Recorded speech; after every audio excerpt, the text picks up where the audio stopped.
Chapter 788. Holmes rejected Arash and Hassan's entry with the reason that they have no need to enter at all.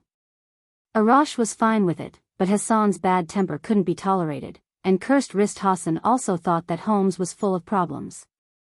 In the end, after Gaddafi and Da Vinci's comfort and persuasion, Hassan and Arash became gatekeepers. Holmes, Gaddafi, Matthew, and Da Vinci entered Atlas Yard. Da Vinci was making a fuss along the way, while Gaddafi and Matthew answered Holmes' questions. Finally, after defeating the Guardian boss step by step, everyone finally arrived at their destination. The defense facility that Matthew just destroyed was the last gatekeeper. Before entering the destination, Holmes looked at Gaddafi and spoke with emphasis. "Fujimaru, do you remember my analysis?" "Of course I remember, Holmes. You said that King Solomon's burning of humanity was actually completed, so he was dismissive of humans." "Correction, it was inferred from your testimony." Holmes took a puff from his pipe and corrected. However, Gaddafi just smiled awkwardly. "I remember Mr. Holmes also said that King Solomon was preparing the next plan." In order to avoid Gaddafi's embarrassment, Matthew spoke up. "So, do you know what that plan is?" Because of Holmes's real name, Mashu, who was standing at the entrance of the Atlas courtyard, was excited for a while. But this also made Holmes fully realize that Miss Mashu was his loyal fan. Holmes naturally answered all the questions from his fans. "Of course I don't know." Such a righteous answer made Gaddafi almost fall down, and Matthew also didn't know what to say. As for Da Vinci, she was still enthusiastically studying the pile of defense facilities that Matthew destroyed. It could be said that Leonardo da Vinci had to study for a while every time he passed a level. Nothing could be done about it. The alchemy techniques of the Atlas courtyard had aroused da Vinci's interest. Or it could be said that da Vinci was already interested in the alchemy techniques of the Atlas courtyard. Finally, he turned to look at Holmes, who still did not show any signs of discomfort. "If you don't know, you don't know. It's such a simple principle, isn't it? Although I don't know King Solomon's next plan, I have found some clues in the plan of burning humanity." After Holmes finished speaking, he walked to the front door. "Come with me," said Holmes, opening the door and going in. Without any hesitation, Gaddafi and Matthew entered side by side. Upon seeing the new map, Da Vinci followed them immediately. After entering, both Gaddafi and Matthew's pupils shrank. "Where is this?" Inside the holy city, because they had lost the gate and most of the knights, there weren't many enemies on the streets. But similarly, there weren't any humans around. "It's too cold here," Wuming walked on the street, looking at the empty interior of the holy city and frowning. Could it be that the people who entered the holy city were treated as specimens and stored in the holy spear as Gawain said at the beginning? While Wuming was pondering, Gabriel was not idle. Soon, she discovered that the magical fluctuations in a certain place were more intense. "Master, there should be someone fighting over there." Gabriel pointed in a certain direction. "Let's go and take a look. If I'm not wrong, it should be Bedivere."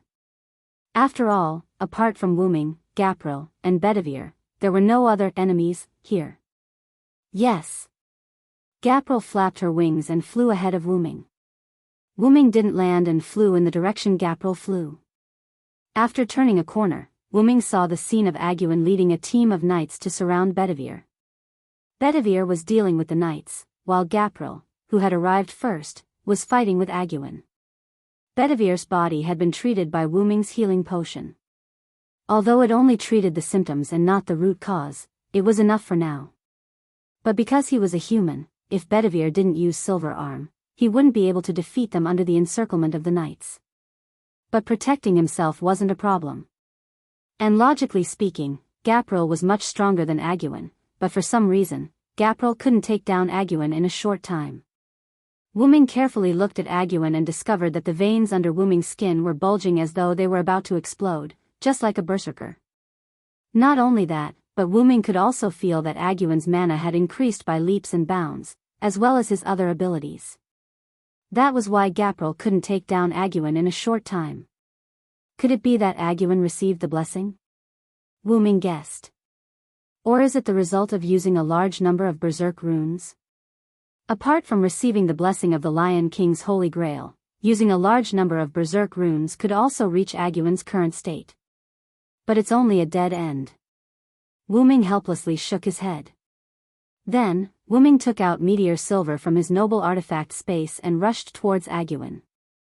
And Aguin had already discovered Wu Ming the moment he appeared, but because of Gapril's entanglement, Aguin couldn't pay attention to Wu Ming.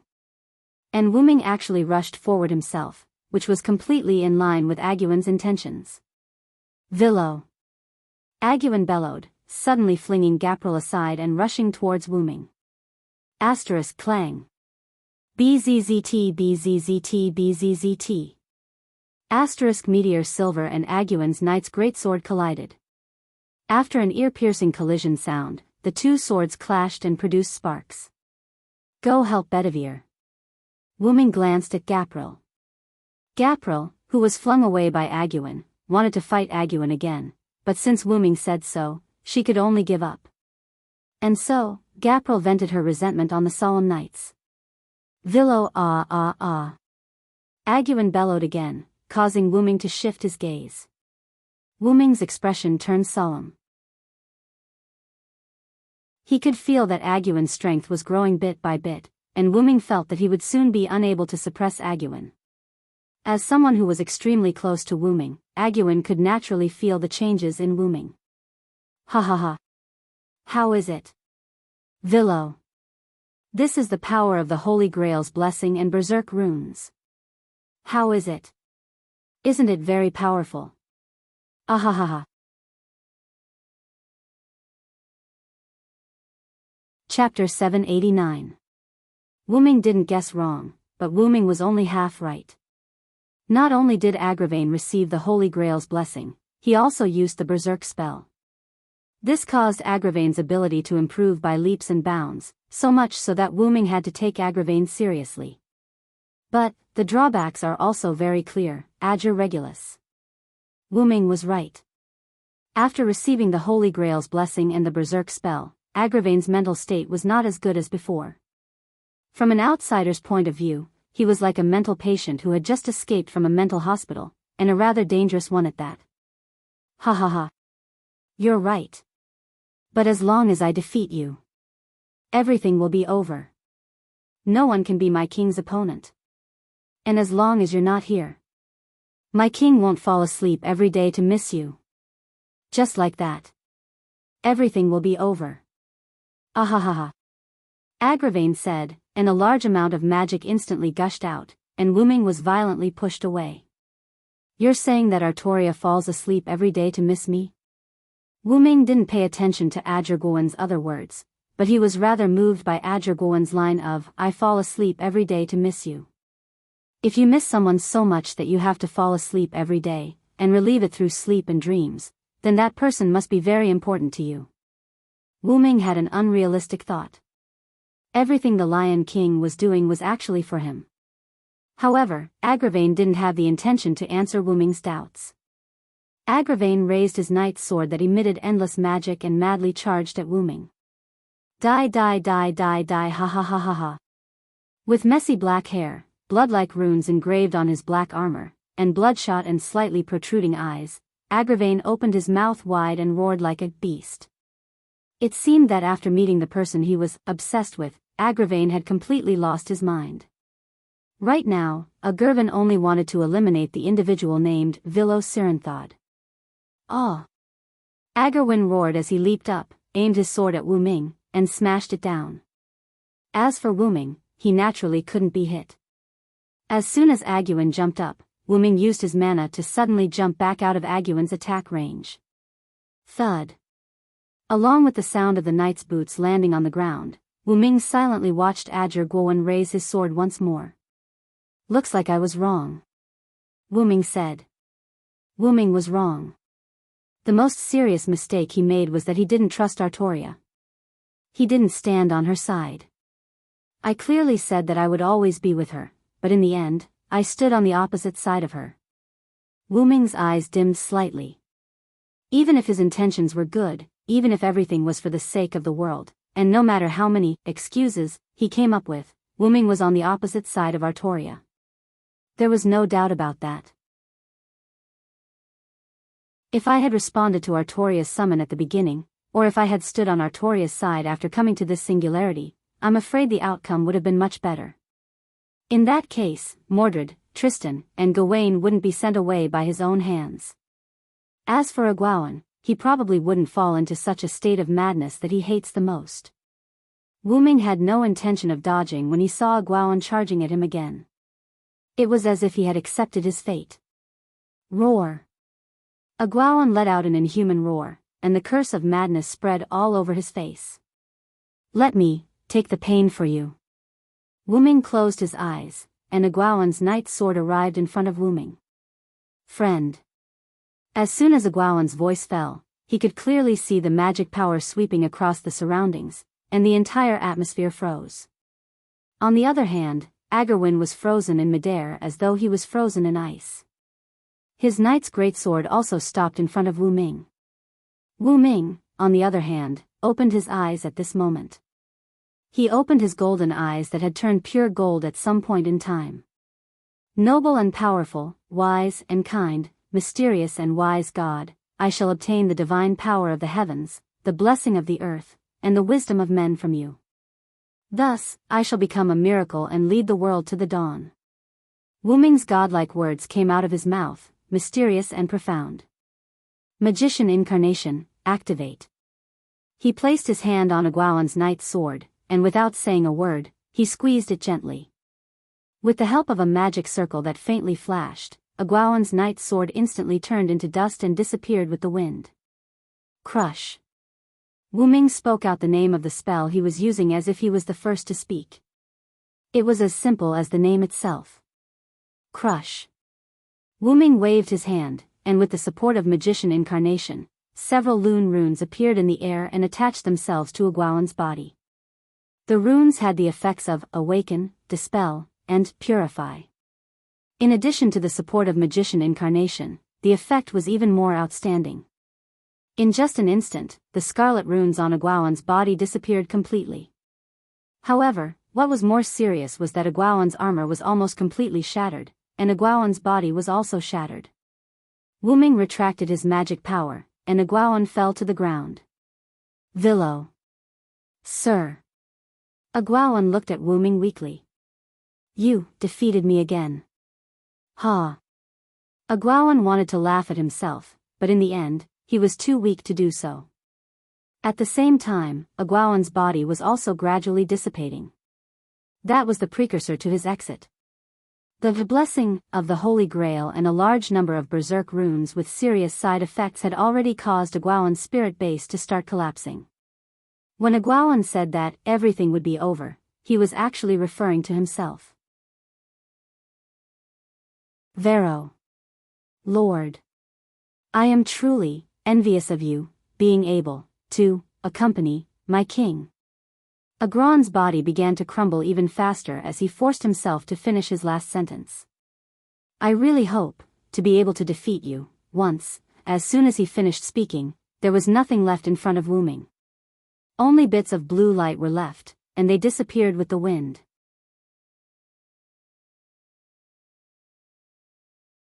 Chapter 790.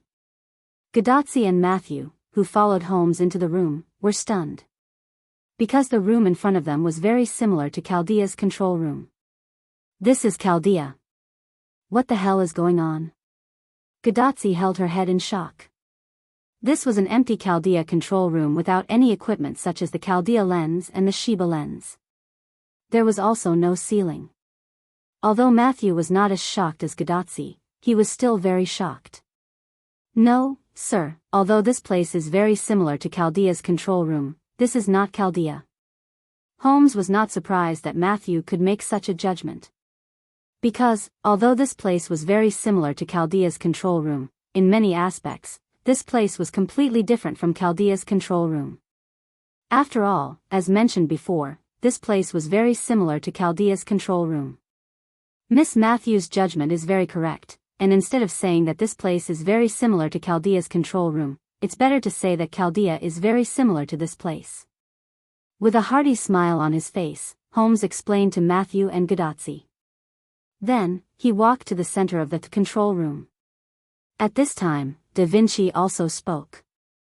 "Ah, you still don't know." Da Vinci was not shocked at all, as if he already knew. "There is such a rumor in Chaldea." Da Vinci smiled mysteriously, then continued. "It is said that the Chaldea control room was designed according to the workshop in Atlas Courtyard." "What?" Gadazzi and Matthew were both stunned. They really did not know this news. Although they more or less did not believe Da Vinci's so-called rumor, such a rumor was probably only known by the higher-ups of Chaldea. However, what Da Vinci said was not unreasonable. Now that this singularity was older than Chaldea, then there must be Atlas Courtyard first, and then Chaldea control room. In this case, if there must be a distinction between who came first, it must be Atlas Courtyard first, and Chaldea second. Da Vinci is right, Chaldea's control room was indeed modeled after Atlas Courtyard, or it was with the help of Chaldea Courtyard that Chaldea was established. Holmes followed Da Vinci's words. "I'm curious how you know so much." Da Vinci narrowed his eyes. Even she, the second servant of Chaldea, didn't know Chaldea very well, but Holmes knew Chaldea's affairs, as if he was the mastermind behind the scenes. "Ha ha ha, because this is Atlas Courtyard, there is nothing that can't escape." At this point, Holmes changed his words. "Except for that, everything in this world can't escape the records here," Holmes said, pointing to the 3 giant stone tablets standing in this place. Because it was open air, the sun scattered here and shone on the 3 towering giant stone tablets. 3-pointed Hermes. Da Vinci slowly read the names of the 3 giant stone tablets. 3-pointed Hermes. Matthew took a deep breath. 3-pointed Hermes. Gadazzi was the same, but Gadazzi was not finished yet. "What is that?" Inside the Holy City, on the street near the central Holy Tower, Wooming, Gillian, and Bedivere flew, side by side on it. When Wooming used magician incarnation, the surrounding solemn night had been stunned by the magic power released by Wooming. The result of the solemn night was naturally taken care of by Gillian and Bedivere. As a result, the 3 people who were no longer blocked set foot on the road to the central Holy Tower. "Master, are you okay?" Gillian floated beside Wooming and asked cautiously. Since Aguin's exit, Wooming's whole person changed slightly. Gillian couldn't tell the change in Wooming, but she could feel it. Wooming shook his head, indicating that he was fine. Bedivere also saw the change in Wooming. So, Bedivere spoke. "Master Villo, why don't you take the holy sword?" Before Bedivere could finish, Wooming stretched out his hand, indicating that Bedivere should stop talking. "I'm fine, Bedivere. You have to return the holy sword yourself. Your 1,000 years of waiting is not something I can replace." Hearing that, Bedivere's face became firm and showed an affirmative expression. After that, Wooming stopped, and so did Gillian and Bedivere. Because they had reached the foot of the Holy Tower. "Let's go, Bedivere." Wooming called out to Bedivere and started walking. What about me? What about me? Master. Have you forgotten about me?" Gilliel was instantly unhappy. Why did he only call out Bedivere's name? "Don't I have to follow?" Wooming turned his head and smiled. "No need, Gillian. After all, this is your master's personal matter. You go to Tachika and the others."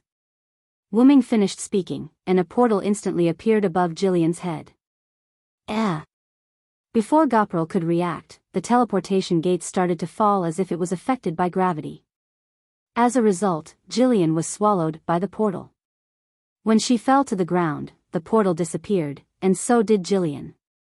Wooming glanced at Bedivere, and Bedivere nodded, indicating that he was ready. The 2 walked up the Holy Tower step by step. Because the Knights of Solemnity were almost completely wiped out, it should be said that they were completely wiped out, no enemies came out to obstruct Wooming and Bedivere. The troops led by Adger were the last batch of Knights of Solemnity, and the only remaining Knights of the Round Table besides him was Lancelot. But because Lancelot was not in the Holy City, there were no enemies in the holy city. Without the slightest pause, Wooming and Bedivere were only one floor away from reaching the top. At this time, a beautiful figure appeared in front of Wooming and Bedivere. "Your Highness the Queen." Bedivere immediately knelt on one knee. That's right, the beautiful figure was Guinevere. "Minister Bedivere, no need to be so courteous," Guinevere said softly. Guinevere's meaning was very simple. Now that Bedivere was considered a rebel, there was no need for him to salute the enemy queen. This left Bedivere speechless. He wanted to explain, but when he opened his mouth, he didn't know what to say. "Bedivere, you go up first," Wooming said to Bedivere. Although he didn't understand Wooming's actions, Bedivere had already carried out Wooming's order. Bedivere walked up the stairs step by step, leaving Wooming and Guinevere looking at each other.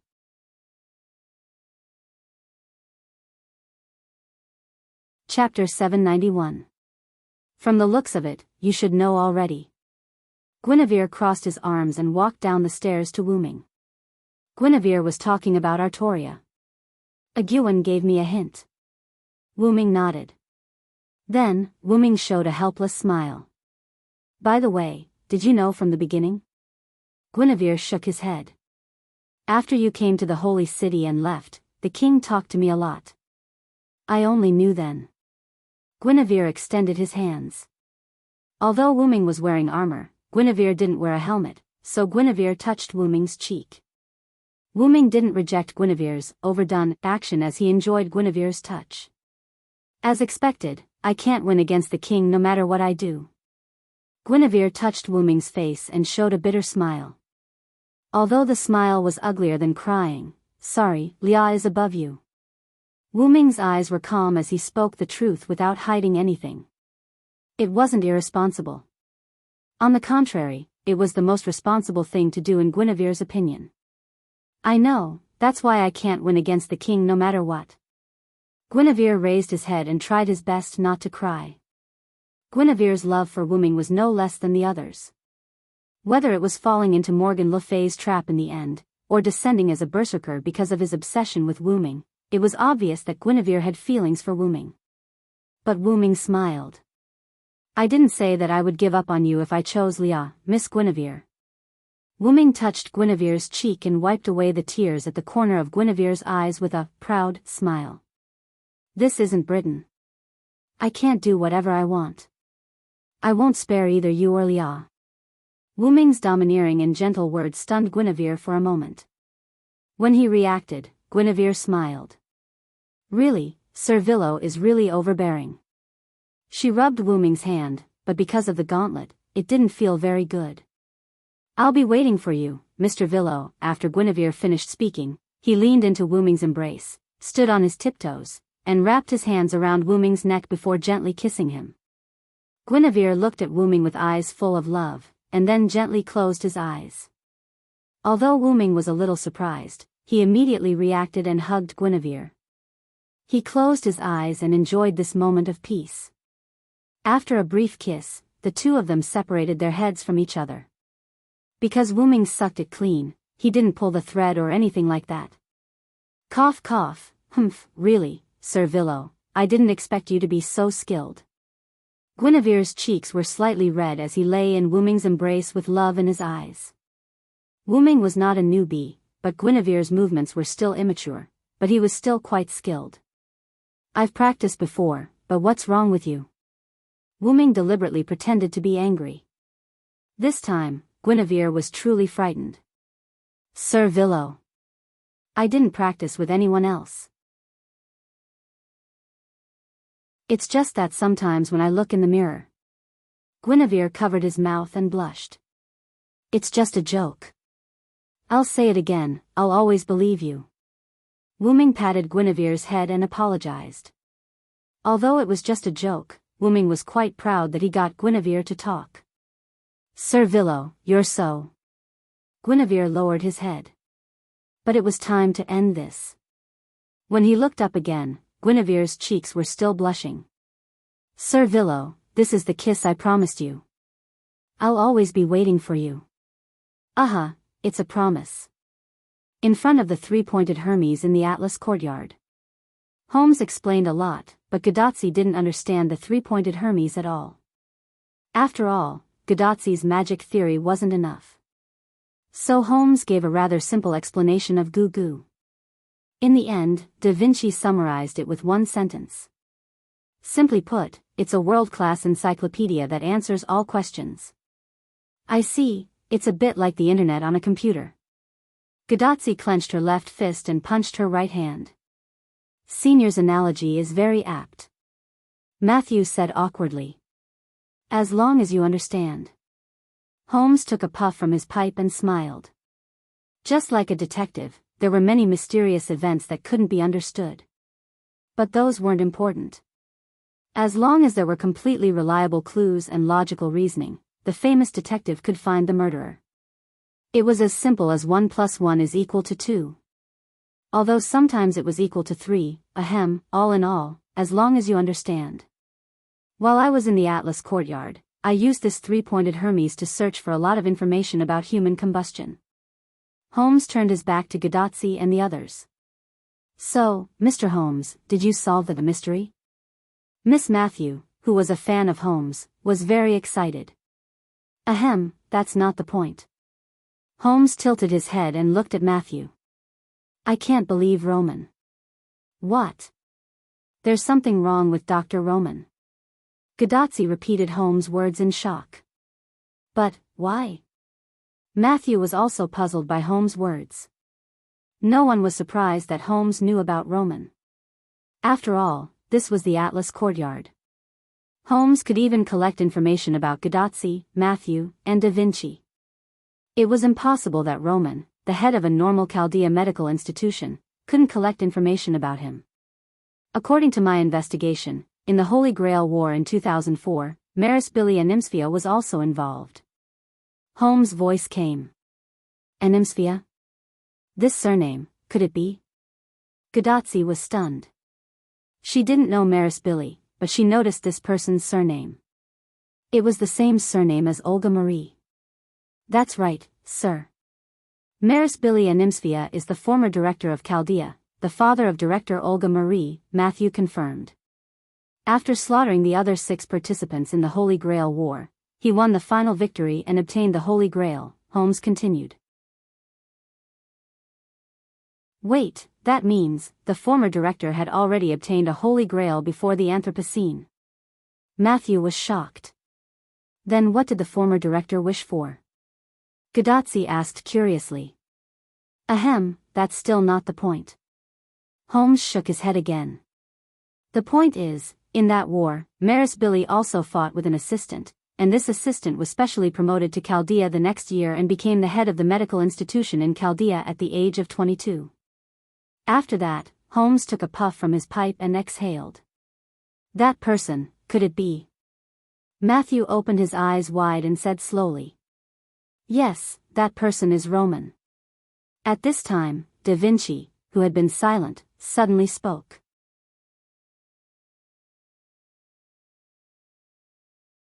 Chapter 792. Is it possible that the doctor really has a problem? Seeing that Da Vinci admitted that the man was Roman, Gadotsi began to believe what Holmes said about Roman has a problem. Matthew's eyes also showed shock and doubt. After all the blame was directed at Dr. Roman. No, Holmes' reasoning is completely wrong. Da Vinci's words were rather cruel, as if he was defending Holmes for suspecting Roman. This made Holmes shrug his shoulders helplessly and take a puff from his pipe. Then, Da Vinci looked at Gadotsi and Matthew. Tachika, Matthew, I can only tell you that although Roman has his own secrets, he is absolutely not a problem. You have to remember this. Da Vinci's sapphire-like eyes were full of seriousness. Being looked at by these serious eyes, Gadotsi and Matthew's body could not help but tighten. Immediately, Gadotsi reacted. Yes. Da Vinci. I'll remember it. Gadotsi stood up straight and answered Leonardo da Vinci seriously. I also remember, Da Vinci, I'm sorry that we have doubts about Dr. Roman. Matthew was quite guilty, and his small head could not help but lower. Don't feel guilty, Matthew, all of this is related to Holmes' reasoning error. If you want to blame someone, blame him. Da Vinci said the most terrible words with the most beautiful face. Ha ha ha, I really appreciate that. For Da Vinci's joke, Holmes was also very cooperative. Of course, he did not care.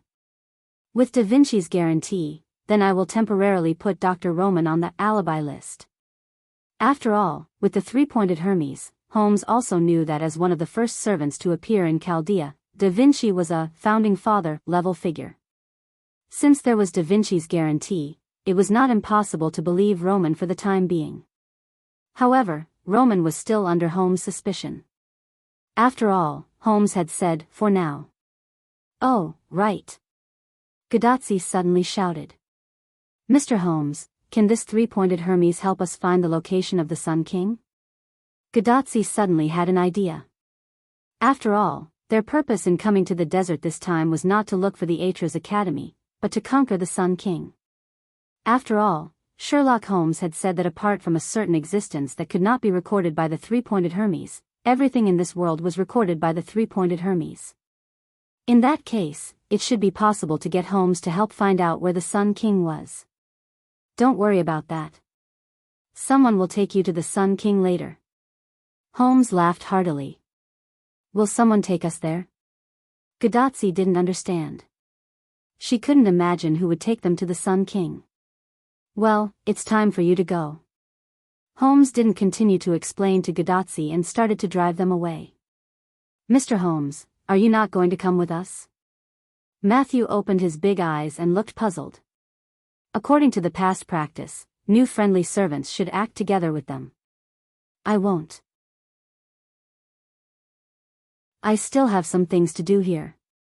Holmes refused. Since Holmes said so, Gadazzi and others couldn't say anything more. After looking at Da Vinci, who nodded in agreement, Gadazzi, Matthew, and Da Vinci left and returned to the entrance of Atras Academy. After Gadazzi and others left, Holmes took a puff from his pipe and puffed out the smoke in his mouth.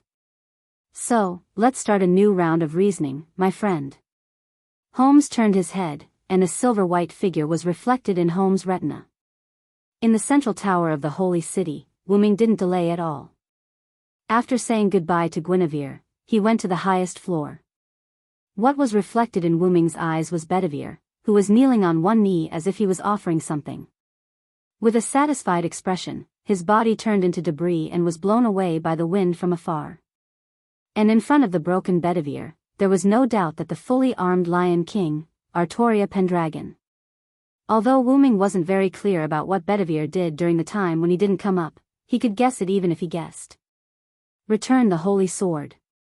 Only by returning the Holy Sword, Bedivere, who had lost his obsession, would his body, which had lived for thousands of years, collapse.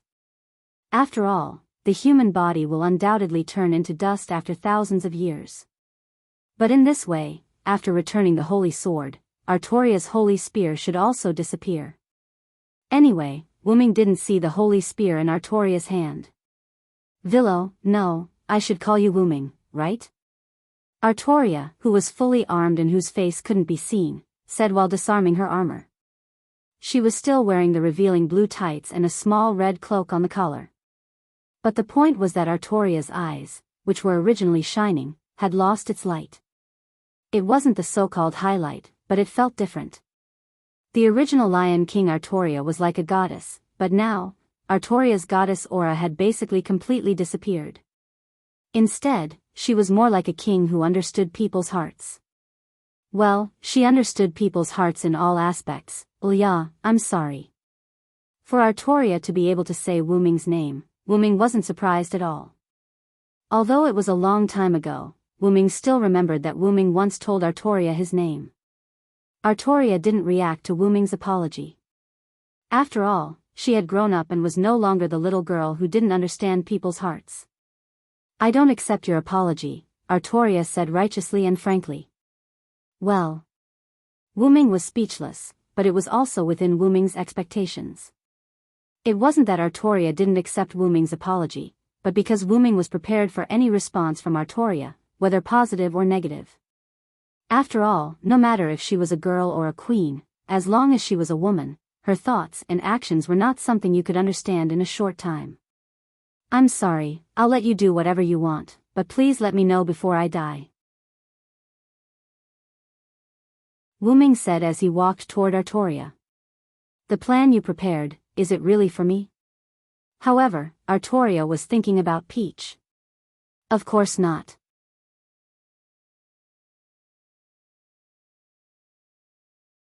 Chapter 793. Wu-Ming didn't know what to say for a while. I'm doing this for the sake of the humans. But I summoned the Knights of the Round Table to see if I could find you, Artoria said without changing her expression. As expected of the Queen. But why did I hear from Guinevere that you summoned her here to look for me? Before they came up, Guinevere briefly explained the situation to Wu-Ming when he was cuddling with Guinevere. Because Guinevere was obsessed with Wu-Ming, Guinevere, as a berserker, had the ability to search for Wu-Ming. It was called Wu-Ming Radar. Artoria wanted to use this ability of Guinevere's to summon Guinevere. Otherwise, why would Artoria bring the useless queen here? To be a pretty vase? Artoria said that looking in the mirror every day was enough. Artoria didn't say anything. She just closed her eyes. Then, Artoria opened her eyes and stared at Wu-Ming with her amber eyes. She is talking nonsense, said Artoria, who was talking nonsense with a straight face. Ignoring Artoria's words, Wu-Ming continued. Guinevere also told me that you sleep every day to vent your longing for me. You try to relieve your longing with dreams. After Wu-Ming said that, Artoria's face blushed. She looked like a girl whose secret was exposed. I'm kidding. Wu-Ming showed a mischievous smile. Guinevere didn't tell Wu-Ming this. After all, Guinevere wasn't a roundworm in Artoria's stomach. How could he know a secret that Artoria didn't tell him? Wu-Ming's words made Artoria speechless. If it was the younger me, I'd probably be mad at you right now, Artoria said with nostalgia.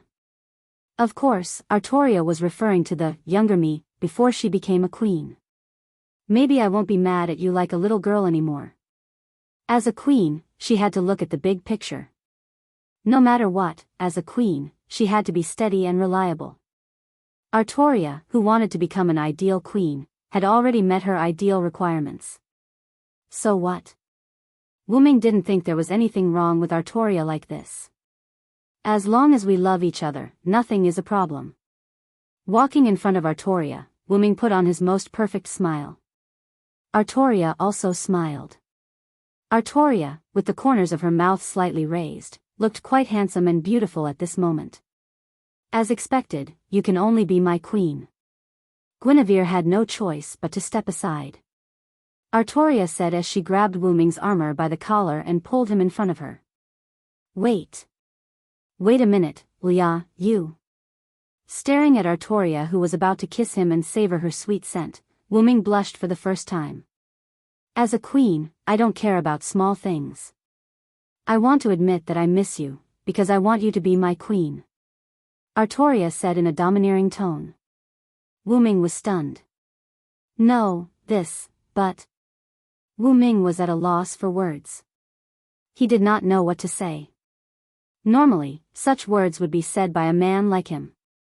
As expected of a queen, it's useless to say more. This is a punishment for not being on my side.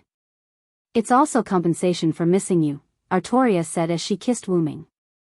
Wu-Ming was stunned because he was kissed by force. But he immediately reacted. After all, he had to take the initiative for this kind of thing. He took off the armor and hugged Artoria. Wu-Ming began a new enjoyment. However, before the two could go deeper, a terrifying lightning strike was launched from a distance. The target was the location of Wu-Ming and Artoria, the tallest holy tower in the holy city. A violent explosion occurred. Boom! In a desert pit, at the entrance of the Atlas courtyard. Hassan and cursed wrist Hassan paced back and forth uneasily. Quiet Hassan was quietly squatting in the corner, but the anxiety in his eyes was no less than the other two Hassans. Arash, on the other hand, came to the sandpit rather calmly and carefully investigated the situation nearby. After a round of investigation, Arash walked down the sandpit and began to rest. It was a shift change. Because there was no need for everyone to investigate together, they agreed to do it one by one so that the other servants could also rest. "What's wrong, everyone? Are you still worried?" Arash saw the look on Hassan's faces and said in a cheerful tone, trying to pull everyone out of their depression. "Well, after all, that Holmes is very suspicious." Cursed Wrist Hassan stood up, and then it was his turn to investigate the surroundings. Master Chaldea, they just went in with him. It was a reckless move. Hassan's tone was a bit harsh. Wasn't that right? He was worried about their safety, so he followed them. In the end, he was rejected. Anyone would probably be angry. But Master Tachika and the others seemed to trust that Wuming quite a bit. Because the other party had a good relationship with Wuming, he was also respected by Quiet Hassan. "Well, Ms. Da Vinci and Ms. Matthew are very reliable servants. They will be fine." Arash comforted everyone. "I hope so." Cursed Wrist Hassan said, jumped into the sandpit, and began to investigate. Hassan and Quiet Hassan did not speak again. Although Arash did not know these two, he also knew that these two did not like to talk, so he sat down and rested. Just then, the door of the Atlas courtyard opened. Gadazzi, Matthew, and Da Vinci drove out in 2 trucks with messy things. This made Big Face Hassan, Quiet Hassan, and Arash startled. They thought that something had run out of the Atlas courtyard. "Hey, everyone, Da Vinci is back." Da Vinci, who was in charge of driving, said in a lively tone. Gadazzi and Matthew, who were sitting behind Da Vinci, smiled awkwardly. This car was temporarily put together by Da Vinci with the fragments of the alchemy creations on the way back. The purpose was naturally to collect the alchemy creations that Da Vinci was interested in along the way. Because Da Vinci used wood and minerals to make cars, Gadazzi and Matthew were not surprised that Da Vinci could make a car. "What are you guys doing?" Arash looked at the messy things on the car and was a little puzzled. "Ahahaha.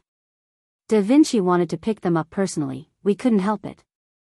Gadazzi scratched the back of her head. This was also why they were so slow. It did not take much time to fight all the way back, but on the way back, they had to pick up garbage and wait for Da Vinci to make a car. That was why they were delayed for so long. It's good that nothing happened. "Did Holmes do anything to you?" Hassan asked worriedly. No, Mr. Holmes just gave us a tour of the Atras court." Mashu smiled. It was better to hide the things that Holmes told them about the burning of humanity. "It's good that you are fine." Quiet Hassan nodded. At this time, Cursed Wrist Hassan suddenly rushed down. "Not good, we are surrounded."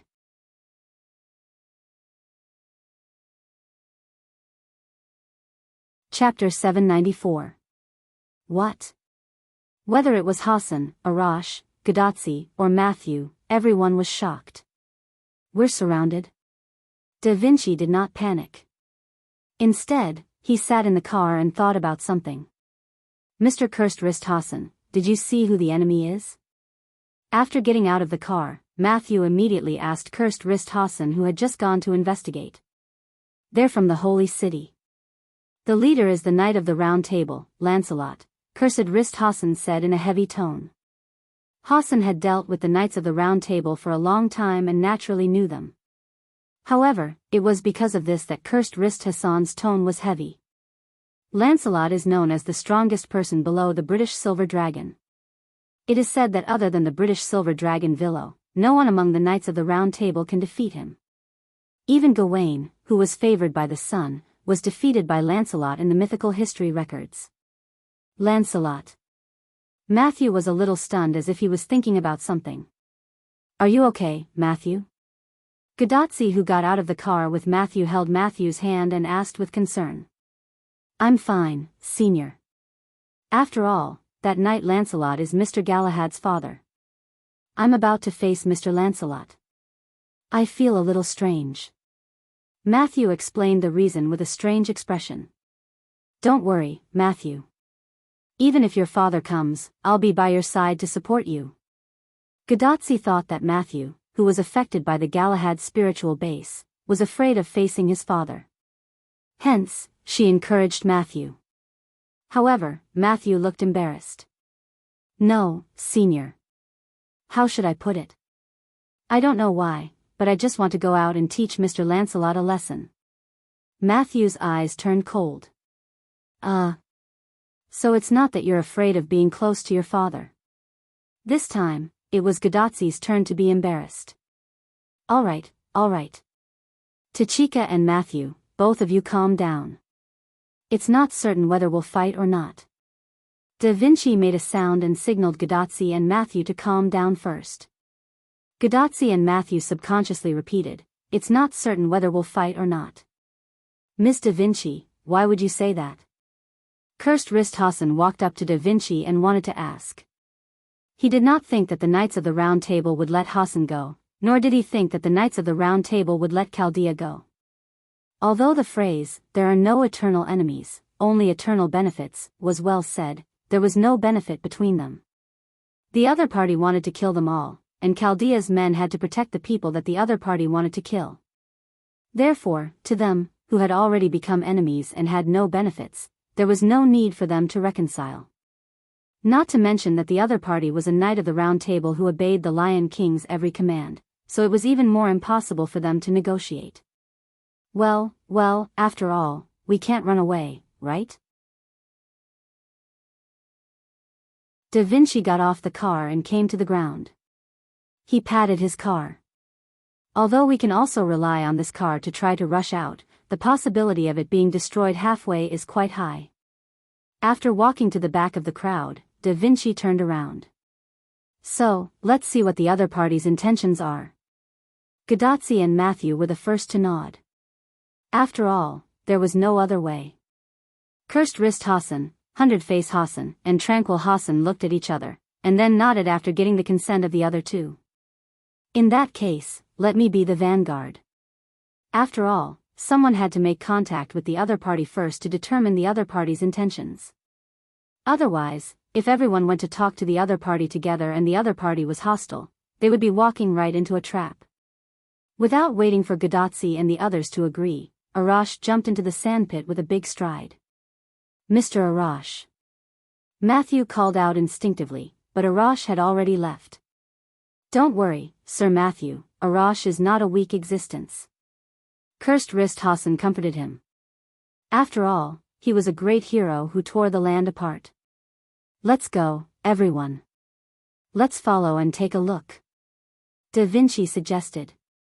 After all, they had to cover for Arash. On the ground, at the edge of the sandpit. Gadotsi and the others were half squatting here, looking at Arash who was in front of Lancelot's team.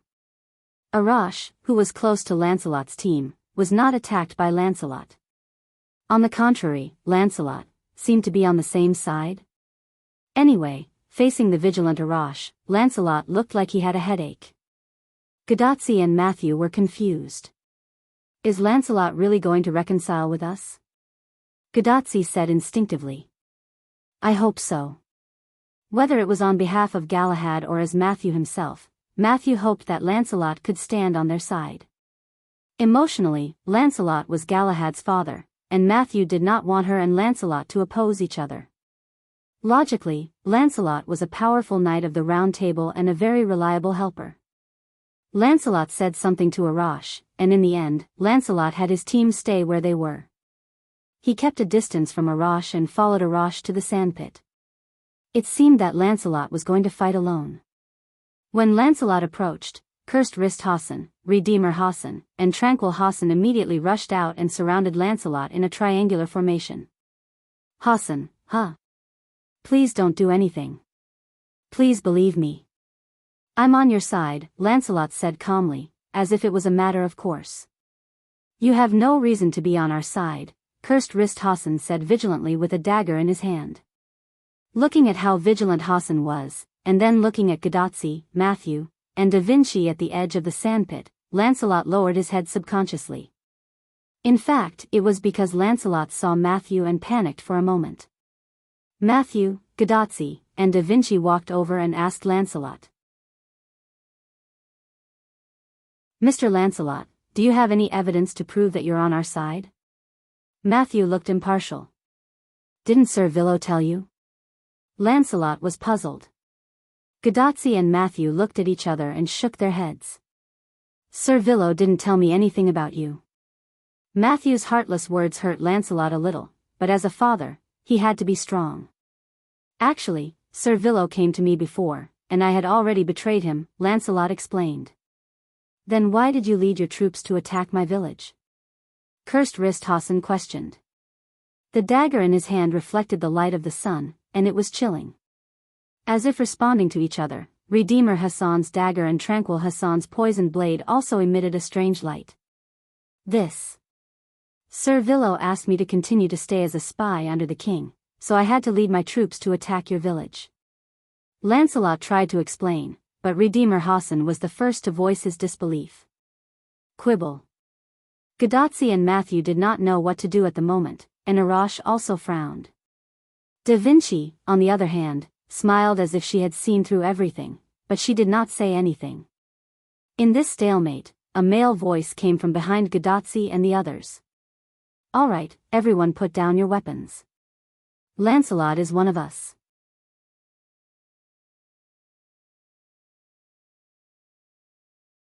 Chapter 795. Assassin. Senior Villo. Sir Villo. The first to react were Gadazzi, Matthew, and Quiet Hassan. Everyone looked behind them, and the newcomer was indeed Wuming. Jumping from the sandpit to the ground, Wuming patted the dust on his sleeves. Cursed Wrist, 100 Faces, put down your weapons. Lancelot is telling the truth. When he met me, I turned him into a traitor. The reason why he only called out Cursed Wrist Hassan and 100 Faces Hassan was that Quiet Hassan had already put down his weapon when Wuming spoke for the first time. So obedient. Cursed Wrist Hassan hesitated for a moment, then went into an attacking stance. However, 100 Faces Hassan aimed his weapon at Wuming. Maybe Lancelot found someone to impersonate you to confuse us. As soon as 100 Faces Hassan said that, Gadazzi, who originally wanted to throw herself into Wuming's arms, stopped.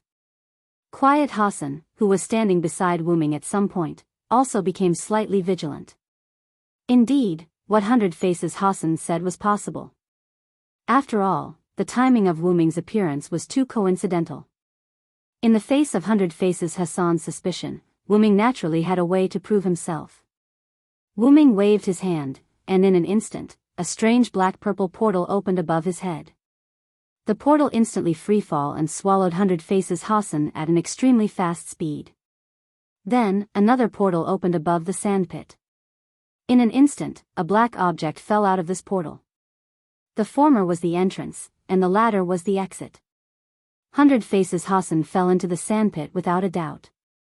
Thump, the sound of an object hitting the ground came from the sandpit. There was no doubt that Wuming transferred 100 Faces Hassan into the sandpit. Only Silent Wonder would be able to use such a strange teleportation gate. It's the real assassin. Gadazzi was overjoyed. She threw herself into Wuming's arms. Wuming rubbed Gadazzi's little head and let go of her. He looked at everyone rather seriously. The holy city has been attacked. In the center of the holy city, the original holy tower was now in ruins. As if it had been set up by TNT, the entire sacred tower was completely reduced to ruins under the thunderous attack. Not only the holy tower, but the entire holy city was also affected. Houses collapsed, the ground was destroyed, and trees were burning as if they had experienced a natural disaster. From this, it could be seen how terrifying the lightning that struck the holy city was. In the ruins, a burst of mana suddenly burst out, scattering the ruins and wreckage. Wuming held Artoria in his left hand and Guinevere in his right. He released his magic power to protect them. When the lightning struck, Wuming reacted instantly and took the lead to protect Artoria in front of him. Then, Wuming opened a portal at lightning speed and came to Guinevere's side on the lower floor of the holy tower. He rescued Guinevere, who was almost knocked out. As for how to avoid the damage caused by the explosion, Wuming took advantage of the gap after entering the portal and not coming out. To be honest, if not for Wuming's quick reaction, Guinevere would have returned to the Martyr's Palace with the Holy Tower. "Are you okay?" Wuming looked at Guinevere with concern. "Master Villo. I'm fine." Although Guinevere was indeed fine, he was definitely shocked. Being suddenly attacked by a missile, and only knowing after being hit, plus being at the scene, anyone would be shocked. "Looks like it's the Sun King's doing." Out of Wuming's arms, Artoria looked calmly to the west. Alright, Artoria was a king, and a king would not be scared. The attack just now came from the west where the Sun King was. Then, Artoria frowned and stared at Wuming and Guinevere. "How much longer do you want to hug me?" Wuming's mouth twitched as he let go of Guinevere's waist. But Guinevere had no intention of letting go. "Ah. Master Villo, I'm so scared." Guinevere, who had his arms around Wuming's neck, leaned into Wuming's arms and rubbed against Wuming's chest. Wuming did not know if Guinevere was faking it or was really scared, but Wuming knew one thing. That was, the veins on Artoria's forehead were popping. But Wuming could not push Guinevere away. After all, if he pushed away a cute girl who threw herself at him, he would not be a man. So, Wuming immediately changed the topic. "So, after losing the Holy Spear, the entire Holy City has become ordinary?" Artoria nodded matter-of-factly. After all, it was the Holy Spear that supported the defense of the Holy City. After Bedivere returned the Holy Sword to me, Lungaminiad disappeared. It was like dripping ink into water and the water would be assimilated by the ink. It was an irreversible process. But the defense of the Holy City was supported by the Holy Spear. Without the Holy Spear, the Holy City naturally became an ordinary city. The Holy Tower, which was the incarnation of the Holy Spear, also became an ordinary tower after the Holy Spear disappeared. The Sun King really knows how to take advantage of opportunities. Artoria looked in the direction of the Sun King expressionlessly, but the anger in her voice could not be concealed. Anyone would be angry if they were hit while they were down. "He might not be the Sun King anymore," Wuming suddenly said. "What do you mean?" Artoria turned her head and looked at Wuming expressionlessly. Then, Wuming told Artoria his deduction. After thinking for a few seconds, Artoria nodded. "That is indeed a possibility. No wonder the Sun King put aside his pride to cooperate with me." Then, Artoria reached out her hand and grasped the air. An invisible weapon appeared in Artoria's hand. It was the holy sword that withstood the wind enchantment, Excalibur. "How dare you trick me? Even without the holy spear, the dignity of the Lion King cannot be violated." Artoria glanced at Guinevere, who was still lying in Wuming's arms, and said to Wuming, "You should be able to use the teleportation ability that I don't know about, right?" Hearing Artoria's words, Wuming understood what she meant. "Of course." Wuming gave Artoria a reliable smile. "My plan is ruined, but we must continue to save people. Therefore, the person who possessed the Sun King must be dealt with." Logically speaking, after Artoria's holy spear disappeared, the singularity without the support of the Holy Grail and Holy Spear should have begun to repair itself. However, it did not. Without a doubt, this was the work of the Sun King. "As you wish, my king." Of course, Artoria's proactive explanation might also be a bit arrogant. However, Artoria sprayed it all over Wuming's face. "Then why are you still hugging my queen? Let's go." Looking at the angry Artoria and the unhappy Guinevere in his arms, Wuming smiled awkwardly. Well, there was also a bit of jealousy.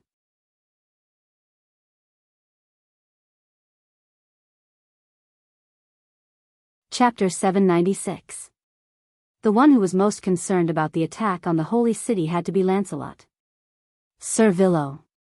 Weren't you the one who attacked the Holy City?" Lancelot was quite puzzled and spoke carefully, afraid to embarrass Wuming. However, since Lancelot spoke, he would definitely embarrass Wuming. Wuming coughed awkwardly and then began to explain. After I attacked the holy city, someone launched a sneak attack from behind. Sir Villo, what the hell is going on? Lancelot heard and immediately became nervous. Although Lancelot he betrayed to save Artoria. Therefore, Lancelot still regarded Artoria as the king. Don't worry, Lancelot. The holy city was attacked by me. Before the enemy attacked, except for the king and the queen, everyone else had already left. Wooming explained to Lancelot quite calmly. In short, in this kind of situation, there was no need to worry at all. It seems that this is even worse. Matthew complained in a low voice, and Gadotsi, who heard Matthew's complaint, nodded in agreement. Gawain and Egwene have already. Lancelot looked a little sad. Wooming meant that Gawain and the others had also left. Even if he appeared as a servant who had already passed away, Lancelot still mourned for Gawain and Egwene's departure. For Lancelot, the second most unbearable thing in the world was to fight with his companions and the king. Of course, the most unbearable thing is to turn against one's daughter, or son, and become enemies with one's mother. He patted Lancelot's shoulder, indicating Lancelot's condolences. Bedivere has already returned the holy sword to the king. The king and the queen are fine, and they have also promised us that they will fight the last enemy with us. This was good news for Lancelot. Is that so? The king is saved. Lancelot closed his eyes and sighed in relief. Even Matthew and Gadotsi were delighted. Gadotsi was happy to have strong support to help them, while Matthew had both the former and the joy of being saved by the king. After all, Galahad also influenced Matthew. Immediately after, Lancelot seemed to have thought of something. He suddenly opened his eyes and looked at Wooming. By the way, is Bedivere okay? After completing his mission, as an ordinary person who had lived for 1,000 years, he naturally turned into ashes and disappeared. Wooming tried to make his tone as calm as possible, trying not to cause panic. However, this was impossible. Hearing Wooming's words, Gadotsi, Matthew, Da Vinci, Arash, Lancelot, and Hassan were all taken aback. Senior Villo, are you saying that Mr. Bedivere is a human? Matthew asked in disbelief. The others also looked at Wooming as if they were asking for an explanation. So, Wooming began to explain. It's normal that you don't know. I guess Bedivere didn't tell you.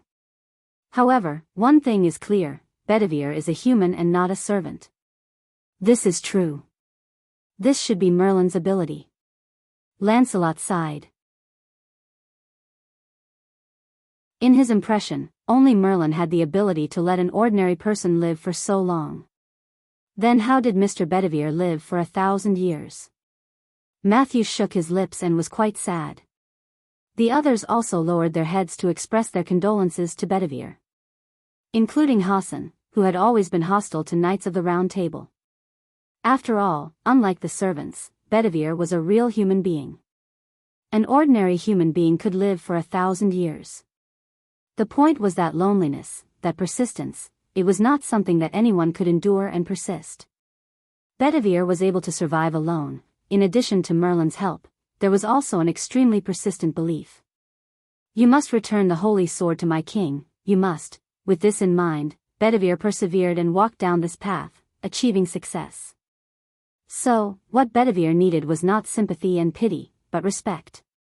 Bedivere left satisfied. You are disrespecting him. Wooming said in a joking tone. And with Bedivere's achievements, he will definitely become a heroic spirit. Even if he did not become a heroic spirit, Wooming would go to the Inhibition Force and ask the Inhibition Force to help Bedivere become a heroic spirit. Although becoming a heroic spirit was also a kind of torture, in another sense, Wooming believed that Bedivere would be willing. Of course, if Bedivere was not willing, Wooming would not force it. Bedivere succeeded in awakening the Lion King. What we need to do now is to fight the last enemy and repair this singularity. Wooming's eyes were firm as he spoke from the bottom of his heart. Yes. Matthew and Gadotsi replied seriously. After all, they would have a chance to see Bedivere in the future, so they shouldn't be too sad. Hassan and Arash nodded silently. Lancelot clenched his fists, and his eyes became firm. Good seeing everyone so energetic. This genius also cheered up. Da Vinci smiled and livened up the atmosphere. By the way, when Holmes said, "Someone will take us to the Sun King," I thought that person was talking about Lancelot, but it turned out to be a Villo. It was precisely because Lancelot was the person who would take them to the Sun King that Da Vinci did not panic after knowing that they were surrounded by Lancelot. It is not wrong to say that Lancelot is the person who will lead you. After all, he originally had this intention. Wu Ming said, looking at Lancelot. Lancelot nodded knowingly. Indeed, after I retreated from the village of the mountain folk, I had a showdown with Niticles. After all, the other party is an enemy. I wanted to help Chaldea get rid of Niticles in advance to relieve the pressure. Then, Lancelot showed a bitter expression. As a result, I didn't expect that the other party had already prepared a teleportation magic. However, when she left, she told me the current location of Master Chaldea and asked me to come and help. So, I came directly to Atlas Academy. It seems that there should be Niticles magic at the entrance of Atlas Academy. The magic she set up is likely to be a kamikaze magic, and it is quite hidden, Da Vinci said thoughtfully. It was precisely because it was a kamikaze magic that Da Vinci did not discover Niticles magic in his negligence. As for Niticles knowing about Atlas Academy, after all, Atlas Academy was in the Egyptian desert.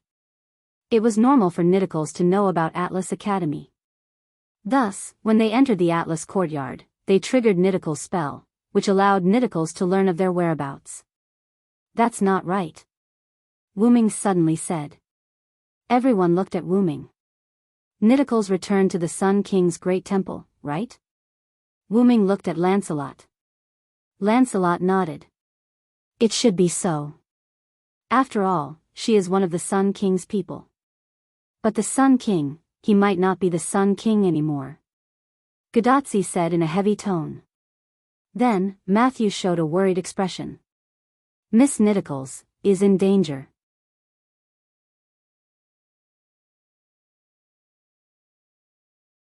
Chapter 797. 5 kilometers away from the great shrine of Ramses II, a dark purple ripple appeared out of thin air. Wu Ming, Artoria, and Guinevere walked out of the portal that looked like a black hole. Is that the temple of the Sun King? Artoria was expressionless.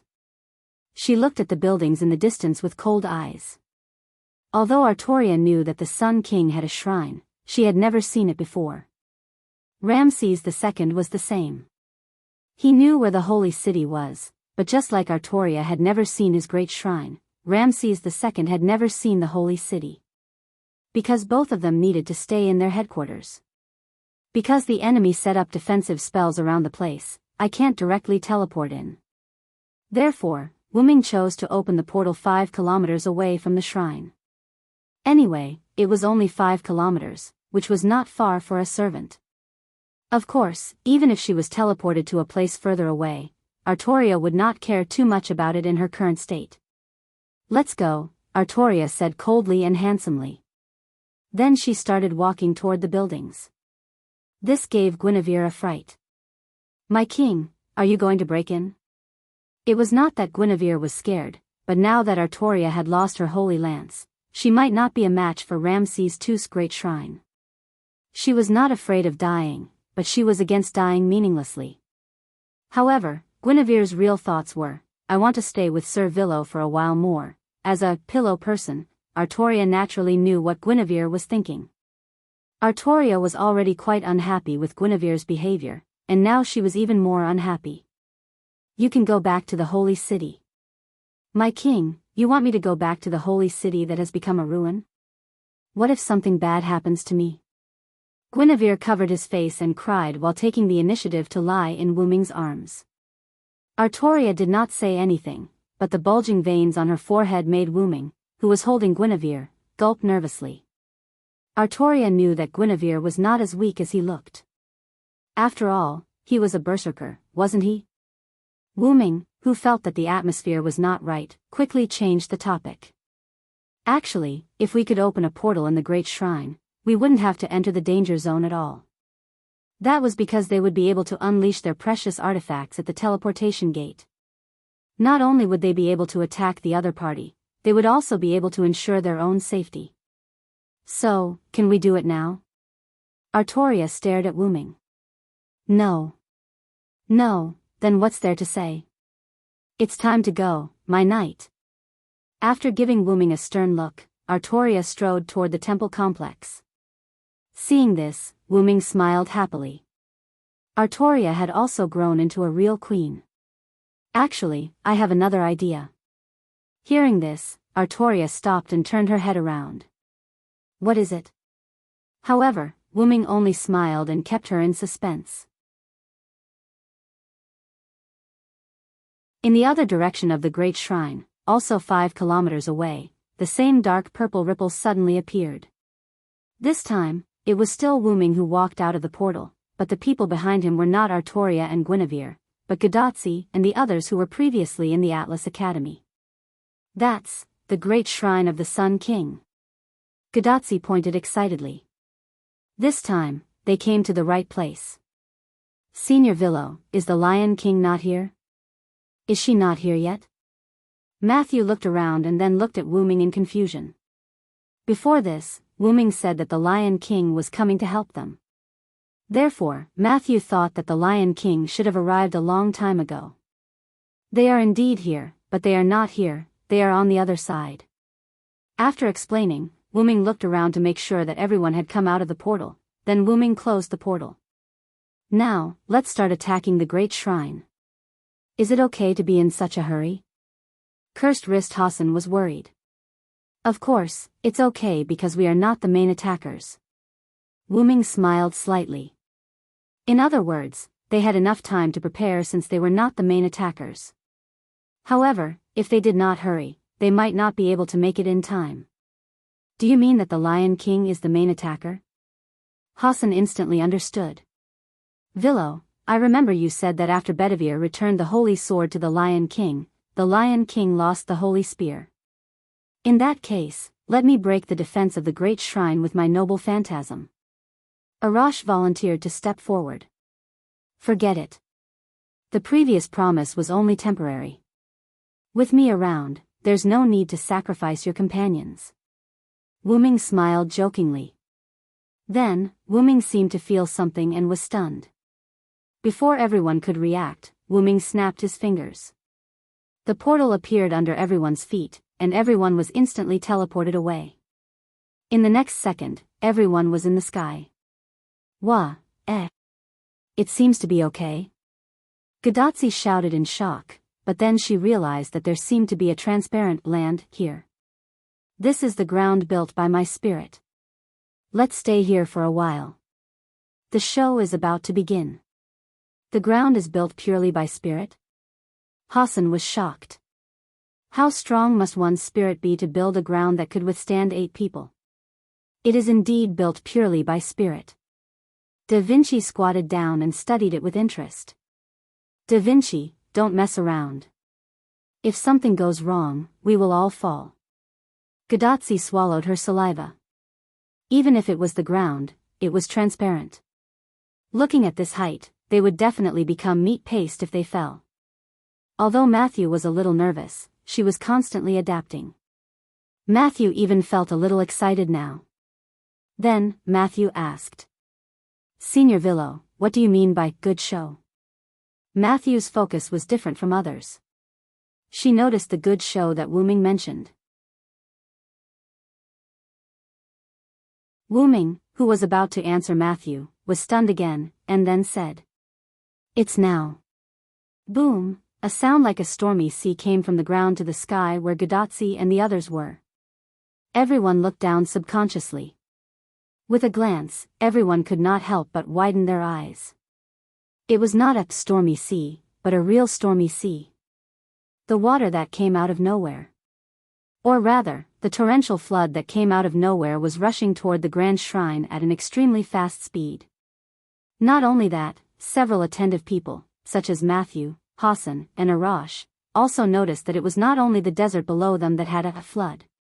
If one looked at the grand shrine complex as the center, they would find that the torrential flood came out of nowhere in all directions around the grand shrine. And there was only one direction of the flood, which was the grand shrine complex of Ramses II. It was so similar, God's punishment. Cursed Rist Hassan said bitterly. That was right, it was the God's punishment flood. Now, the flood seemed to be controlled by God. It completely surrounded Ramses II's grand shrine. Cursed Rist Hassan now knew why Wuming did not let them go first.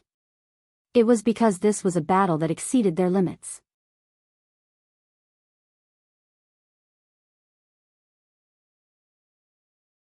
Chapter 798. On the other side, Wuming led Artoria and Guinevere to stand on the ground created by his spirit power. The golden color in his eyes, which represented his sorcerer's form, had receded, and his eyes returned to their original red color. God says, humans are sinful. God says, the world needs to be purified. Thus, the flood is given to me. In the name of the Supreme King, I will grant the world equal relief. There was another way that Wuming told Artoria, and that was to use the sixth of Wuming's 12 forms, the flood. Like a divine punishment, the waves could crush everything. Half of the desert was turned into an ocean. Sand was tossed up and down in the ocean, making it look like a moving sea of sand. Guinevere was already dumbfounded by Wuming's display of such a terrifying attack. I didn't expect you to still have such an ability. Artoria was impressed by Wuming's ability. There was no doubt that he had reached the level of a god. The praise from Artoria, who used to be the goddess Lungominiad, was the best proof of that. This is the power of a god that I obtained after killing a god. It's one of my trump cards. Wuming told Artoria the source of his power without hiding anything. I knew it was a trump card, but I didn't expect it to be one of your trump cards. Artoria was surprised. One of them meant that Wuming had other tricks that were comparable to this divine punishment. Villo, you're so strong. Guinevere jumped into Wuming's arms happily. Guinevere was happy that the person he loved was so strong. Of course, being able to jump into Wuming's arms was what Guinevere cared about the most. The veins on Artoria's face bulged again. She resisted the urge to attack and looked at the grand shrine. Is that so? But you should know that the Sun King's temple is not something that can be destroyed that easily. When the torrential flood approached the edge of the great shrine complex, it was as if it had hit an invisible wall and was unable to move an inch forward. That should be the defense mechanism of the temple. After thinking about it carefully, the manifestation of the flood was not about how much damage it could cause. It was about the wide range of impact and the ability to crush enemies caught in the flood. Therefore, it was reasonable that the flood could not break the defense of the temple. Of course, I didn't rely on this power to break the defense of the temple. Wuming was right. From the beginning, he did not expect the flood to break the defense of Ramses II. As someone who also had a temple, Wuming naturally knew the power of the temple. As the master of the temple, not only could he make himself invincible in the temple, but he could also attack the temple. Even if the temple was attacked from the outside, the temple was not something that could be easily broken. Combining offense and defense wasn't just for show. Lightning. Lightning. Lightning. I am the conqueror who can defeat 1,000 with 100, 10,000 with 1,000, and 10,000 with 10,000. Now, for me, who is standing on the side of justice, please shine brightly and bestow me with divine power. Without any hesitation, Wuming quickly chanted the words, and arcs of electricity appeared on his body. Wuming reached out a hand and pointed in the direction of the temple. I am the one who will crush all the enemies and hostility of humans and demons. After that, Wuming clenched his fist, and the entire sea of sand turned into a sea of lightning. On the other side of the sky, Gadotsi and the others were still immersed in the stormy waves of divine punishment. As expected, Senior Villo is so strong. Matthew even had the feeling that even if he used his noble artifact, he might not be able to withstand the stormy waves. It had to be said that ever since Matthew met Wuming, he always had such an illusion. Don't always think so much, you have to believe in yourself. Wuming suddenly rubbed Matthew's little head. As soon as Matthew spoke, Wu-ming knew what he was thinking. Not only Matthew, but Galahad's personality was also a bit like Matthew. They always thought that they could not do anything. How would they know if they did not try? I know, Senior Villo, stop rubbing my head. Matthew blushed and escaped from Wu-ming's claws. He hid behind Gadotsi and tidied up his hair that was messed up by Wu-ming. Out of kindness, Gadotsi also helped to tidy up Matthew's hair and complained to Wu-ming. Really, assassin, don't tease Matthew anymore, she's my junior, yes, in short, don't give up easily if you haven't tried. Wu-ming perfunctorily responded to Gadotsi's complaints and then gave Wu-ming some chicken soup for the soul. Although many heroes must have told you or conveyed a similar meaning, I still have to nag. Wu-ming crossed his arms and looked straight at Matthew. Matthew, only in this way can you protect your senior in this time of danger. Matthew's heart had become a little relaxed because of his contact with too many powerful. Wu-ming had to teach him a little lesson. In fact, the most important thing was that those powerful did not endanger Matthew's senior, Gadotsi. If they did, Matthew would not relax at all. Wu-ming believed so. That was why it was a little lesson and not a lesson that must be taught. Phew, yes, I understand, Senior Villo. Matthew took a deep breath, readjusted his state, and replied seriously. Of course, if Matthew wants to experience the power of this flood, I can spare some time to help you. Wu-ming showed a mischievous smile. Please don't. Matthew shook his head violently and gulped. No one wanted to be on the edge of danger for no reason, except for those guys who wanted to find excitement. And it just so happened that Matthew was not a guy who liked to find excitement, although looking at the flood below from a high altitude was a little exciting. I really admire you guys. You can still chat in this situation. Da Vinci, who had lost interest in the ground constructed by mental power, interjected. Hassan of all faces and cursed wrist Hassan nodded wordlessly in agreement. Quiet Hassan, on the other hand, stood on Wu-ming's side like a traitor. Ha ha ha, this is the only way to show the calmness of the strong, Arash laughed. Of course, the strong he was referring to was undoubtedly Wu-ming. By the way, these floods don't seem to have broken through the defense of the Great Shrine. Although Gadotsi was a little careless, the flood had been going on for so long, she should have noticed the situation. Ramses II's noble phantasm is both offensive and defensive. It won't be broken so easily. Da Vinci, who had been inside the Great Shrine, was the most qualified to comment. Don't worry, they have already started the next step. Wu-ming said and turned to look in the direction of the Great Shrine. Gradually, there was a slight change in the sea of sand. A large number of electric arcs continued to emerge from the sea of sand, more and more, and then, it exploded instantly.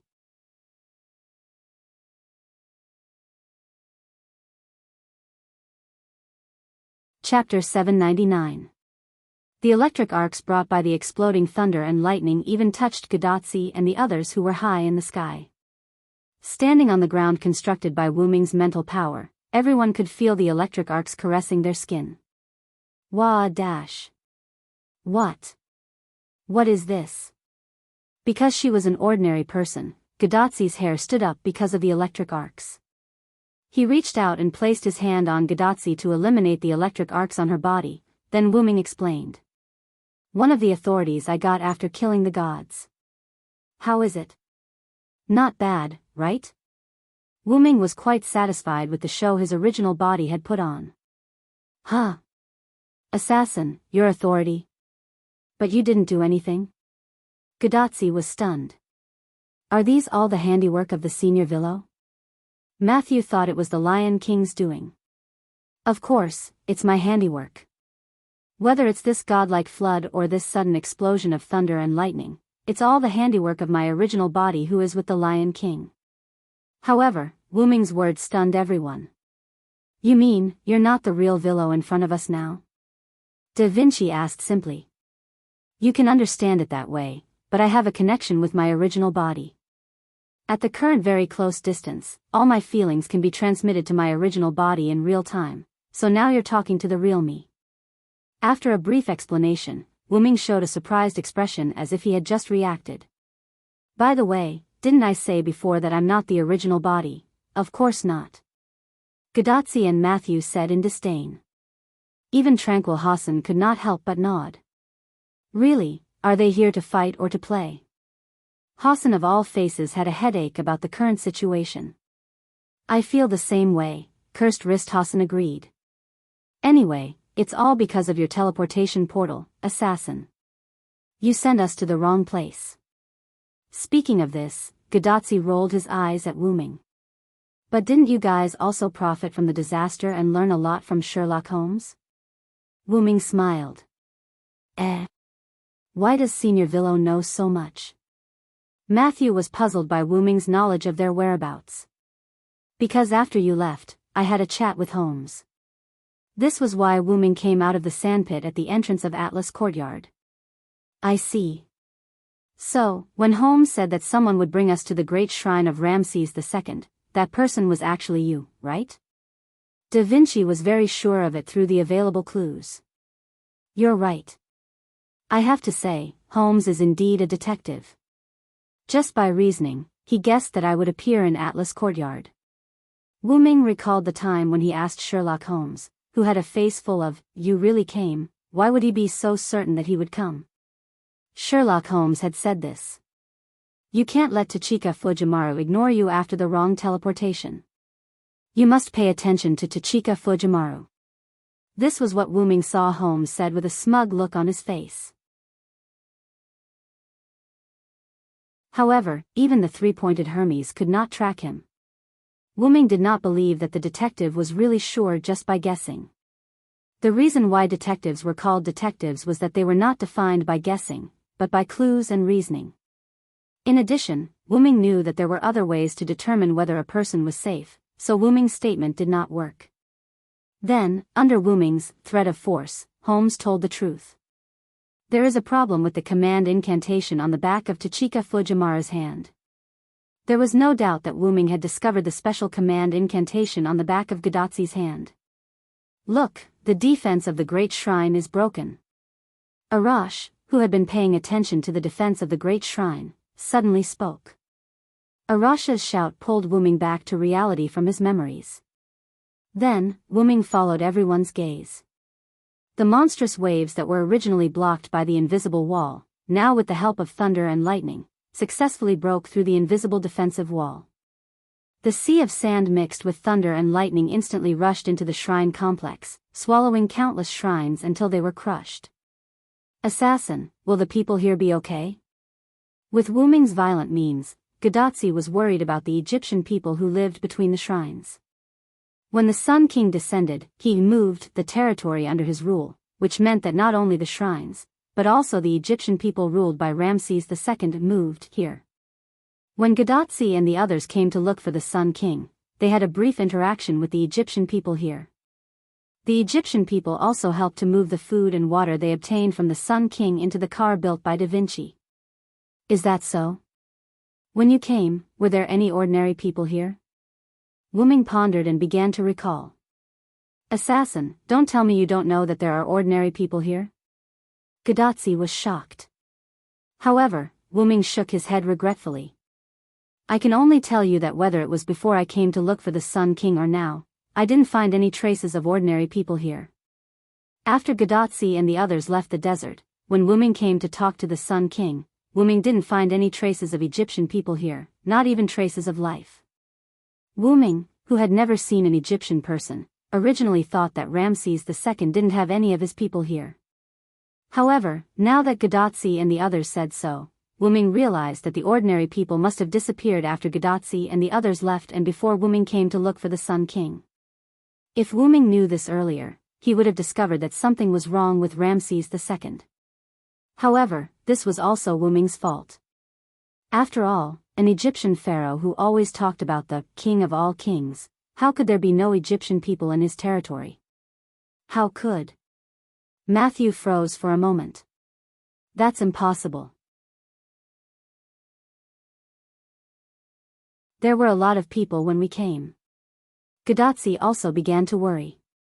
Gadotsi and the others didn't suspect Wu-ming. they were simply worried about the missing Egyptian people. At this time, Da Vinci spoke. I'm afraid it's the work of the unknown enemy this time. As the person who came here with Gadazzi and Matthew, Da Vinci had the most right to speak. If the current unknown enemy is the same as what the Villo told us, then it's not surprising that there are no ordinary people here. Why? Gadazzi expressed that she was stupid.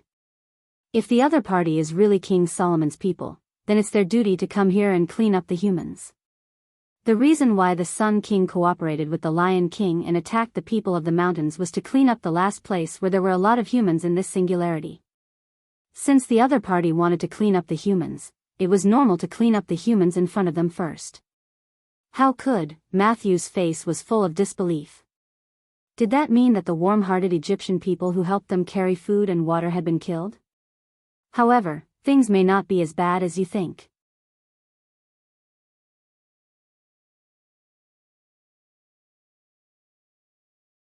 Chapter 800. The person who spoke was naturally Wuming. I once spoke to Ramses II. I could tell that the Ramses II at that time wasn't Guy, Solomon's men in disguise. Ramses II's aura as the King of Kings wasn't something anyone could imitate. Even the demon god Pillar or Gidia wouldn't be able to do so. No matter how much a cat roared, it wouldn't become the king of beasts. At that time, Ramses II's people had already disappeared. Therefore, Wuming was more inclined to. Ramses II knew that he didn't have long to live, so he sent his people back to their original era. That's what you mean, Villo, right? Da Vinci was indeed a genius. He thought of the same thing as Wuming. That's exactly what I mean. Wuming nodded matter-of-factly. After knowing that nothing might have happened to the Egyptian people, Gadazzi and Matthew couldn't help but heave a sigh of relief. However, we still have to see the person involved to know the outcome, Wuming said as he looked at the great temple on the ground. The lightning sand sea that had drowned the entire temple complex retreated like the tide, and the temple complex was once again exposed to the sunlight. The current state of the temple complex wasn't destroyed by the lightning sand sea as everyone had imagined, but most of the buildings were already in shambles. The temple collapsed, the pyramid was damaged, the stone tablet was broken, almost none of the buildings were intact. Even the huge pyramid in the center where Ramses II was located had signs of large amounts of stone falling off from the bottom. The original desert also reappeared after the lightning sand sea retreated. Its dry appearance made it hard to imagine that it was a vast ocean just a moment ago. Everyone was shocked. This time, they were once again shocked. Wuming's move wasn't any weaker than the lightning sand sea from before. After all, it was easy to splash water on the bedsheets, but it wasn't easy to retrieve the water that had splashed on the bedsheets, and even restore the bedsheets to a state where they hadn't been affected by the water. It was no joke to say that spilled water couldn't be retrieved. Facts have proven that the best way to deal with enemies with the Divine Hall is to launch a powerful attack on the Divine Hall from the outside. After all, Wuming was also someone who owned a shrine.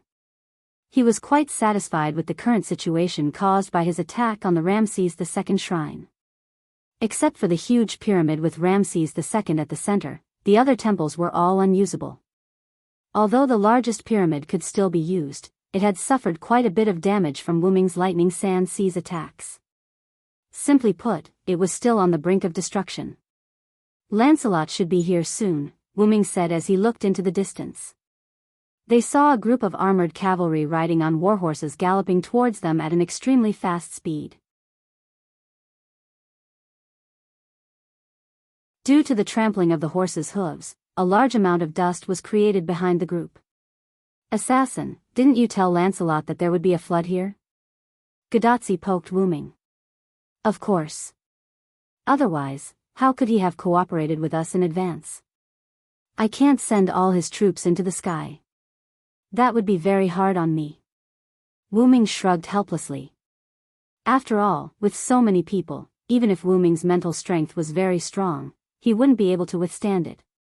When he parted ways with Lancelot in the Atlas courtyard, Wuming told Lancelot that there would be a flood here later.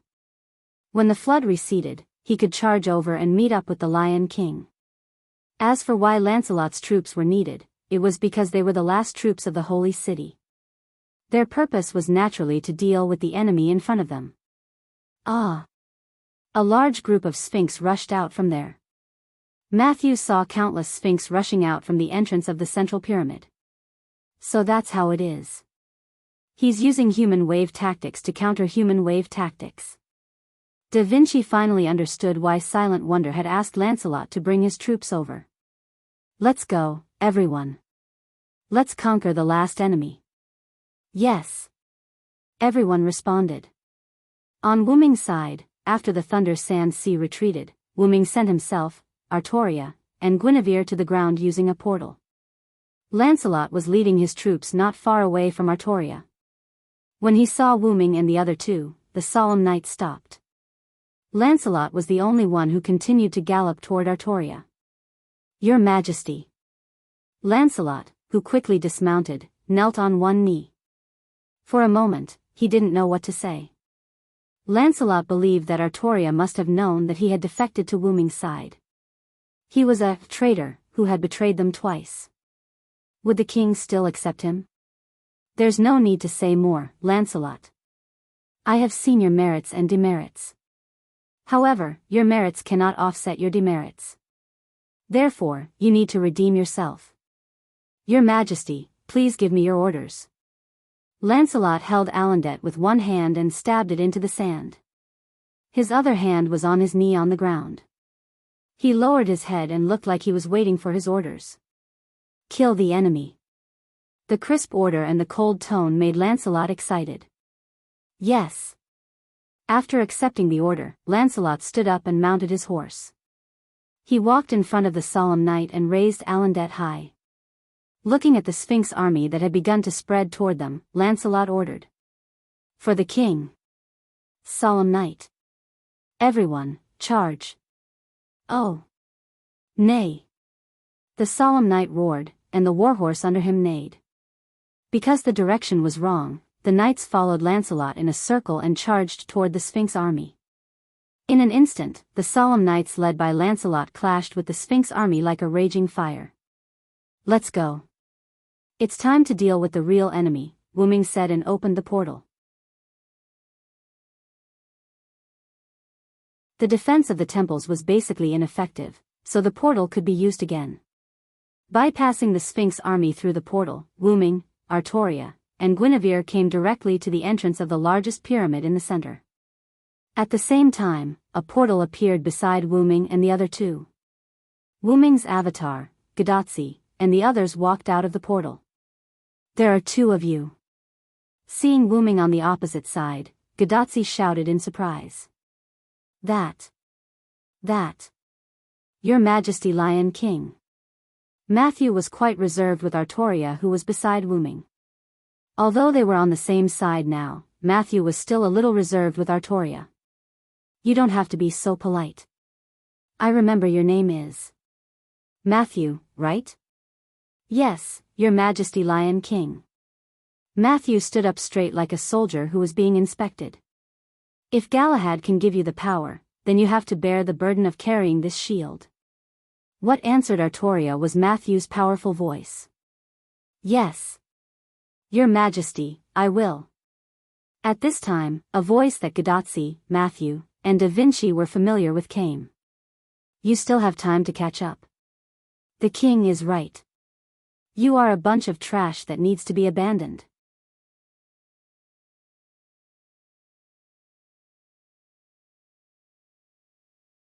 Chapter 801. Who's this scoundrel? Artoria couldn't stand such a sneaky guy, not to mention that the other party had interrupted her conversation with her old subordinate. He really didn't take her seriously. If Wuming hadn't been holding Artoria's hand since the beginning, she would have slashed him with her holy sword. Who's that voice? Matthew looked in the direction of the temple pyramid in disbelief.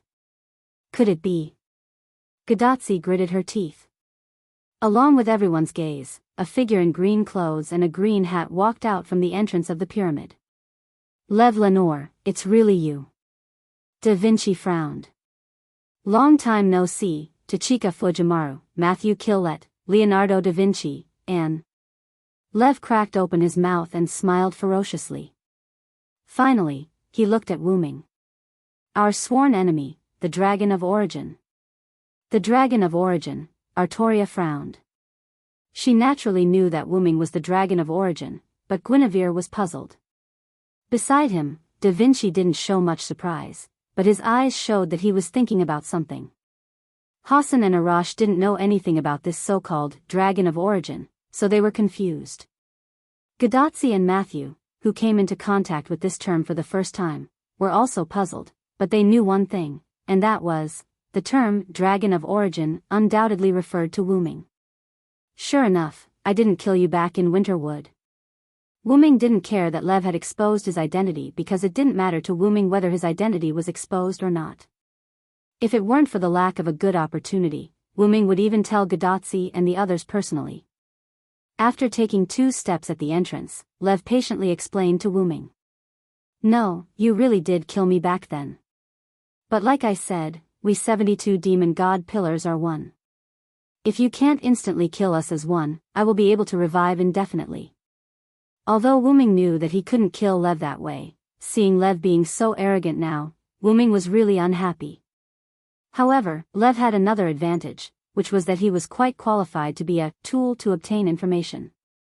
Where's Osmentis? Wuming tried to glean information. Of course it's gone.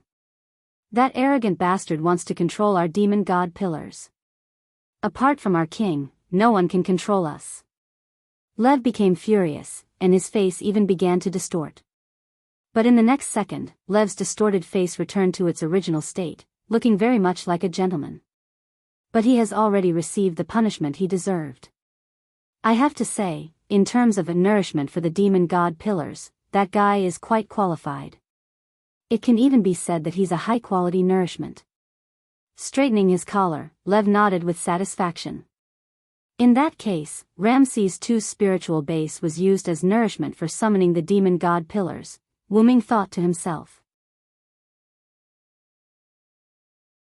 Gadazzi and Matthew, standing beside Wuming, besides feeling sorry for Ramses II's sacrifice, they were also concerned about the whereabouts of the Egyptian people and the safety of Niticles who had returned here. Lev. What happened to the ordinary people here? Are they still alive? Gadazzi asked. And Miss Niticles? How is she? Matthew also roared at Leviticus, those trash that need to be dealt with. I have to praise that guy again. That guy actually sent them away before we completely descended. Otherwise, even if they were trash, with that number, we could still summon another demon god pillar. Lev shook his head regretfully. Just as Da Vinci and Wuming had guessed, the Egyptian people had already been sent away by Ramses II. After confirming that the humans were fine, Gadazzi and Matthew truly heaved a sigh of relief. Then what about Miss Niticles? Matthew repeated. Needless to say, of course she's turned into nourishment for the demon god pillars like her respected nourishment king. Ha ha ha ha ha. Lev laughed happily. He thought of Niticle's futile resistance in the end. It was like an ant that was about to be crushed to death. Moreover, when he thought of Chaldea's master showing a sad expression, Lev was extremely happy. The facts proved that Lev was right. Gadazzi and Matthew did show a sad expression.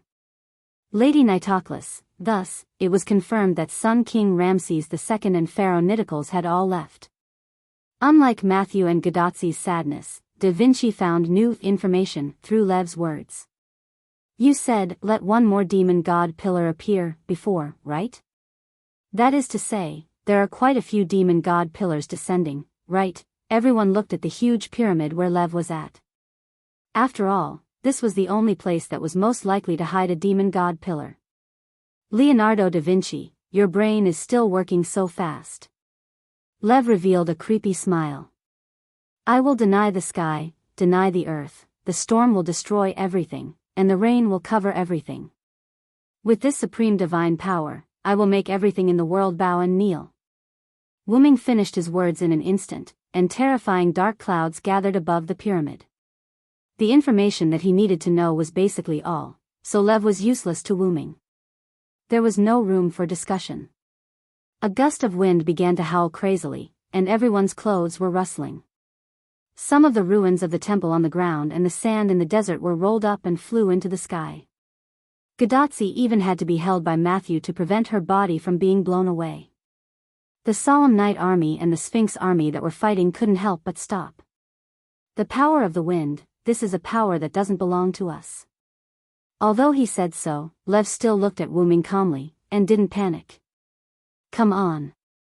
With Wu Ming's shout, a huge and terrifying tornado mixed with debris and sand appeared right above the pyramid. In an instant, the storm was like a meat grinder, wrapping and chewing the entire pyramid. The scattered ruins buried the motionless Leviticus.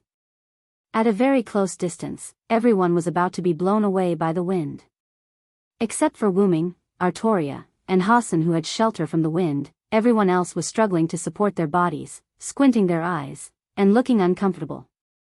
The Solemn Night army was blown off their horses one by one because they were riding on horses. The Sphinx, on the other hand, was a beast with claws. They lay down on the ground and grabbed the ground with their claws, escaping the disaster. Ah! Guinevere couldn't hold on and was blown away in an instant. Pa!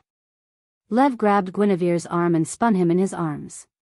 When Wu Ming wanted to touch this transformation, a foreign land happened. The temple pyramid exerted its last remaining heat and perished together with the tornado that came from the incarnation of God. The tornado dissipated and released the last trace of air to the surroundings. The sky that was originally covered by dark clouds was clear again. The sun shone on the ruins in front of everyone, but no one felt the warmth of the sun. Instead, a creepy feeling came from the bottom of their hearts.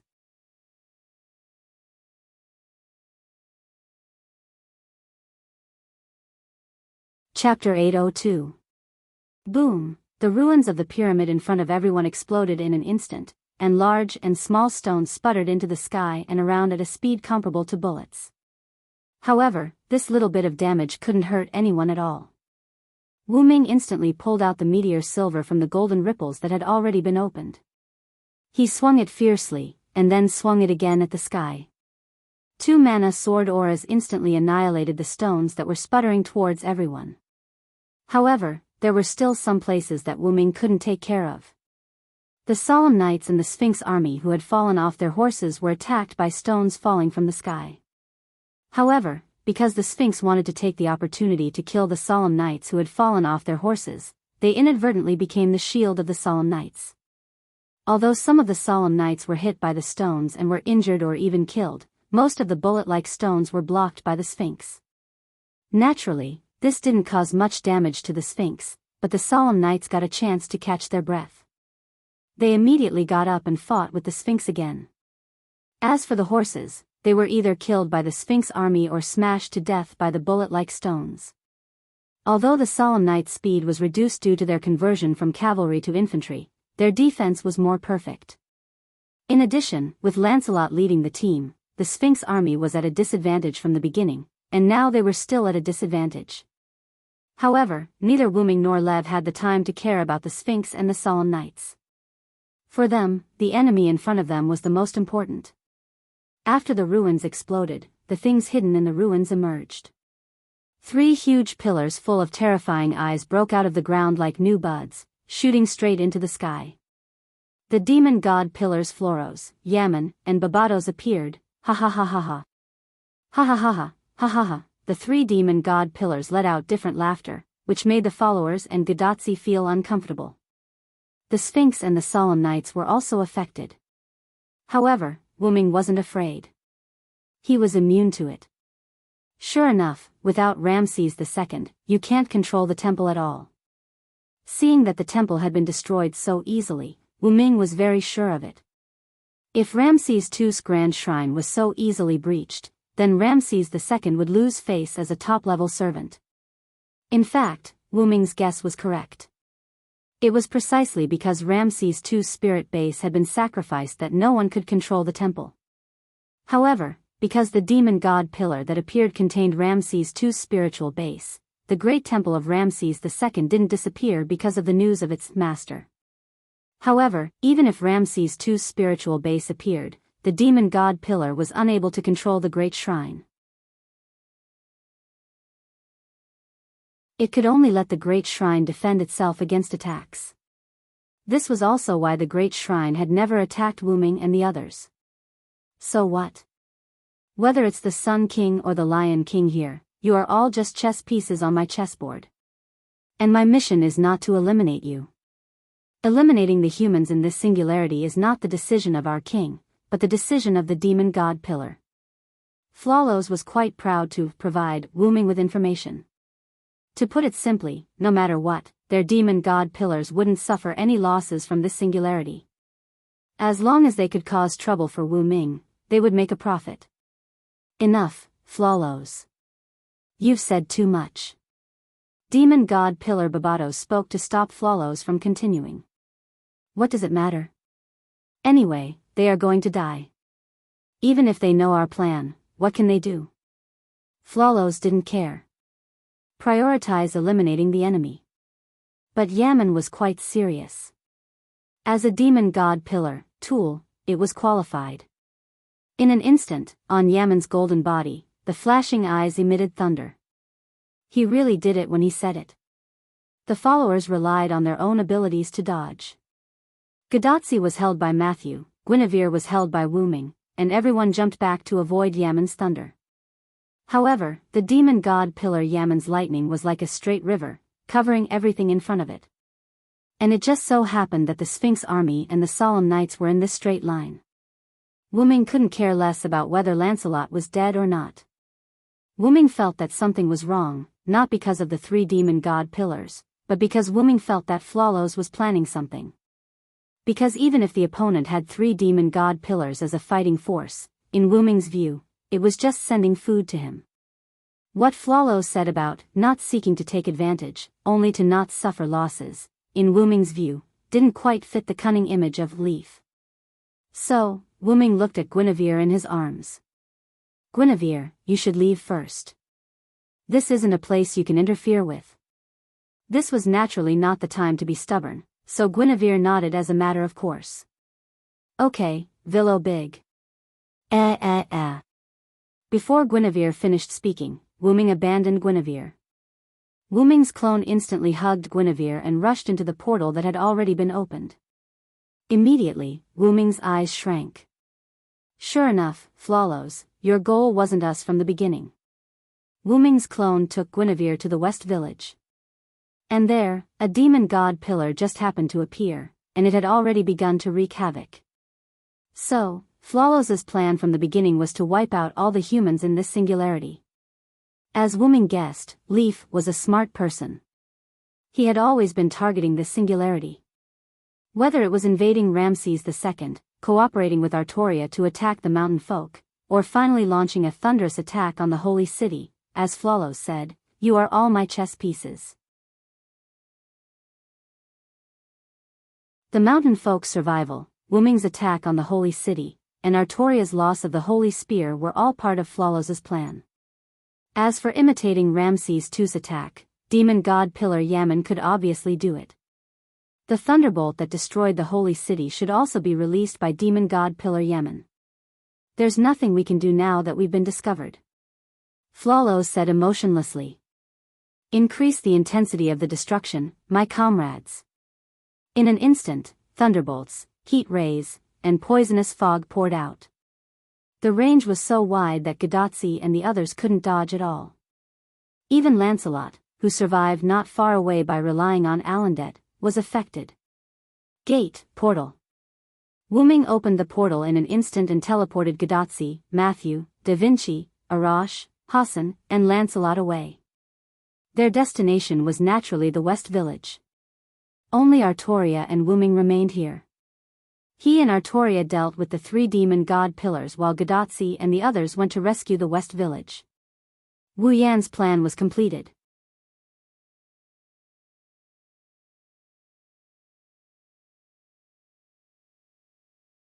Chapter 803. Originally, there were many humans in this singularity. For some reason, the Lionheart King, who seemed to be a fake demon, was cruel and heartless. The Lionheart King, who defeated the Lionheart King, wantonly slaughtered those who could not be chosen because he chose the pure ones. The Gorilla Knight's slaughter caused the human population to decrease. The Egyptian people in the desert were sent back to their original era by Ramses II. The chosen pure ones were stored in the Holy Tower in the center of the Holy City. It was destroyed by Yaman's lightning and the population decreased again. Currently, it was unlikely that there would be any humans in the wilderness. Even if there were, they would be people who would die of hunger and thirst soon. Of course, it was also possible that they had already died because the human population decreased. In other words, apart from the mountain people gathered in the West Village and the refugees hidden by Lancelot, there was no one else in this singularity. It was still the same sentence. The reason why the burning of humanity could last for a while was not only because of the existence of Chaldea, but also because of the remaining humans in the singularity. With the disappearance of humans, the singularity had completely collapsed, and humanity could no longer be saved. We were tricked by you, Flawless. They were too focused on the enemy in front of them, and neglected the little operations of the enemy behind them. However, the West Village had Abanti, Giliel, and Osriel. Although it was possible that they could not destroy the demon god pillars temporarily because of protecting the villagers, the demon god pillars should not be taken advantage of, so there was no need to worry too much. The most important thing was the refugees hidden by Lancelot. Wuming was afraid that the demon god pillars would also appear there. After sending Gadotsi and the others to the West Village, Wuming's doppelganger gave a simple explanation, and immediately used the teleportation gate to go to the rather secluded place where Lancelot hid the refugees. However, through the doppelganger's information, Wuming's expression was very ugly. The demon god pillars had also appeared there. Moreover, it seemed that the people there were used as sacrifices to summon them. Noticing Wuming's expression, Flawless was quite happy. How is it, Origin Dragon? I didn't lose out this time no matter what. I never thought that the nourishment would be so great that it could actually make so many of our demon god pillars appear. Since it has appeared, we have to do some delightful things. Ha ha ha. Clearly, the multiple demon god pillars were due to Ramses II's powerful spiritual base.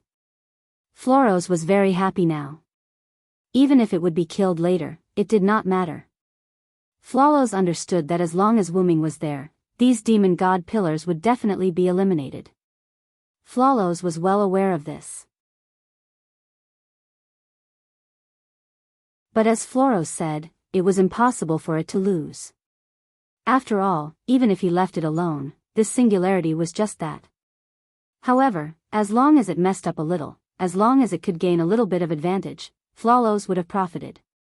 If Flawless' plan succeeded, the singularity would disappear, and the singularity would die. Then, there would be no hope for humanity. I won't make a loss, but I might make a profit, and I might even make a lot of money. This was what made Flawless happy. Suddenly, a sun appeared in a place far away. It was the refugee gathering place where Wuming's clone was. The infuriated Wuming directly sent a sun incarnation over there, burning the demon god pillar phoenix that the humans had used as a sacrifice to summon it to nothing. It died in the flames. How ironic was that? However, it still could not eliminate Wuming's hatred for Flawless. Excalibur. When Wuming was distracted, Artoria had already released her noble artifact. Along with the shout of her real name, the demon god pillar, Yaman, disappeared. Queen Artoria was different from when she was young. Even if she lost her holy spear, Artoria was still a powerful lion king with a holy sword in her hand. Yaman's thunder could not resist the light of the planet. In the golden light, the golden Yaman disappeared. Your heart is a little messed up. Artoria looked at Wuming.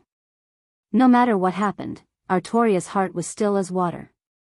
At most, her heart would beat faster when she was with Wuming. As a warrior, maintaining a stable heart was the most important thing. Skaha had also taught Wuming about this. This was the most basic thing, and Wuming had lost it. Wuming laughed at himself and began to activate his relic, real name Liberation. The meteor silver was damaged and turned into a golden light sword. The light it released instantly covered the demon god pillar, Babatos. Excalibur. The demon god pillar, Barbatos, could not resist the evil noble artifact at all. It was destroyed in an instant. Oh, it seems like you're not in a good mood. Floros mocked.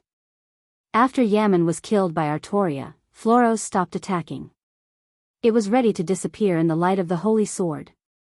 However, mocking its nemesis, the dragon of origin, before it died, made Floros very happy. Leah, I'm really messed up. But there's one thing I've always been clear about. I'm not a warrior. I'm destined to be, however, wooming through the meteor silver that had turned back into a solid sword. The golden ripple engulfed it. Wooming was not ready to use the holy sword on Floros. A god that needs to be looked up to by thieves. In an instant, Wooming's pupils turned into a noble golden color again.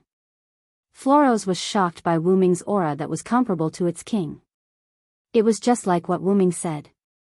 At that moment, Wooming was a god. What did a god need to do? Naturally, it was to punish the thieves and make them suffer a fate worse than death. This spell is powerful and eloquent. It's the sword of wisdom that calls for victory. With my skill of the spirit of words, let the justice of the world appear. Wooming's magic burst out, forming a tornado-like airwave with Wooming as the center. Appear, the golden sword of the spirit of words. As another incarnation chanted, the golden meteor silver slowly rose from the ground. In the end, Wooming held it in his hand. Meteor silver. No, it's a sword with a special appearance. Even Artoria had recognized it wrongly at the beginning. It could be seen how powerful Wooming was at that moment. That is. Floros, who was shocked, instantly recovered from his daze. Although he did not know what the sword that Wooming took out was, no matter how stupid he was, Floros knew that the sword was not simple. What's more, Floros felt an unusual aura from the sword. Your name is Floros. Legend has it that you are one of the 72 demon gods under King Solomon. You are ranked 64th, a duke, and command 36 legions. As Wooming chanted, golden meteor silver seeped out from the ground and lined up beside Wooming. You! Floros was terrified. He had already felt that the golden swords around Wooming seemed to have the power to restrain him. Anyway, now he looked at the golden swords like a mouse seeing a cat. But, according to legend, Floros has another name, Whores. Golden swords, with Wooming as the starting point, instantly covered the land with a radius of a few kilometers. Even the golden swords in the sky were not spared. The golden swords were densely packed and seemed to be randomly arranged in the air. Inherent enchantment? Floros recognized this move. Although it looked like it was surrounded by golden swords, at that moment, he, Wooming, and Artoria had already arrived in another space. No matter if it is Floros or Whores, there are only differences in the translation during the transmission. The two of them are actually the same person. They are both demon gods from hell. The golden swords in the sky all turned their direction, and the tip of the swords pointed at the demon god pillar, Floros. It is said that Floros has two forms. One is a leopard, and the other is a human. When he is in his human form, his eyes are like flames. The golden swords on the ground also moved. They treated the ground as nothing, and the tip of the golden swords on the ground all pointed at Floros. Bastard! Floros roared in anger. Countless black fog and heat rays spread out from Floros's pillar at an extremely fast speed. He felt that if he did not take action to resist, then he would be finished. The sixth sense of a demon god told Floros that the consequences of being stabbed by these golden swords might be more serious than being sent away by the holy sword. He might die. Or maybe, he would rather die.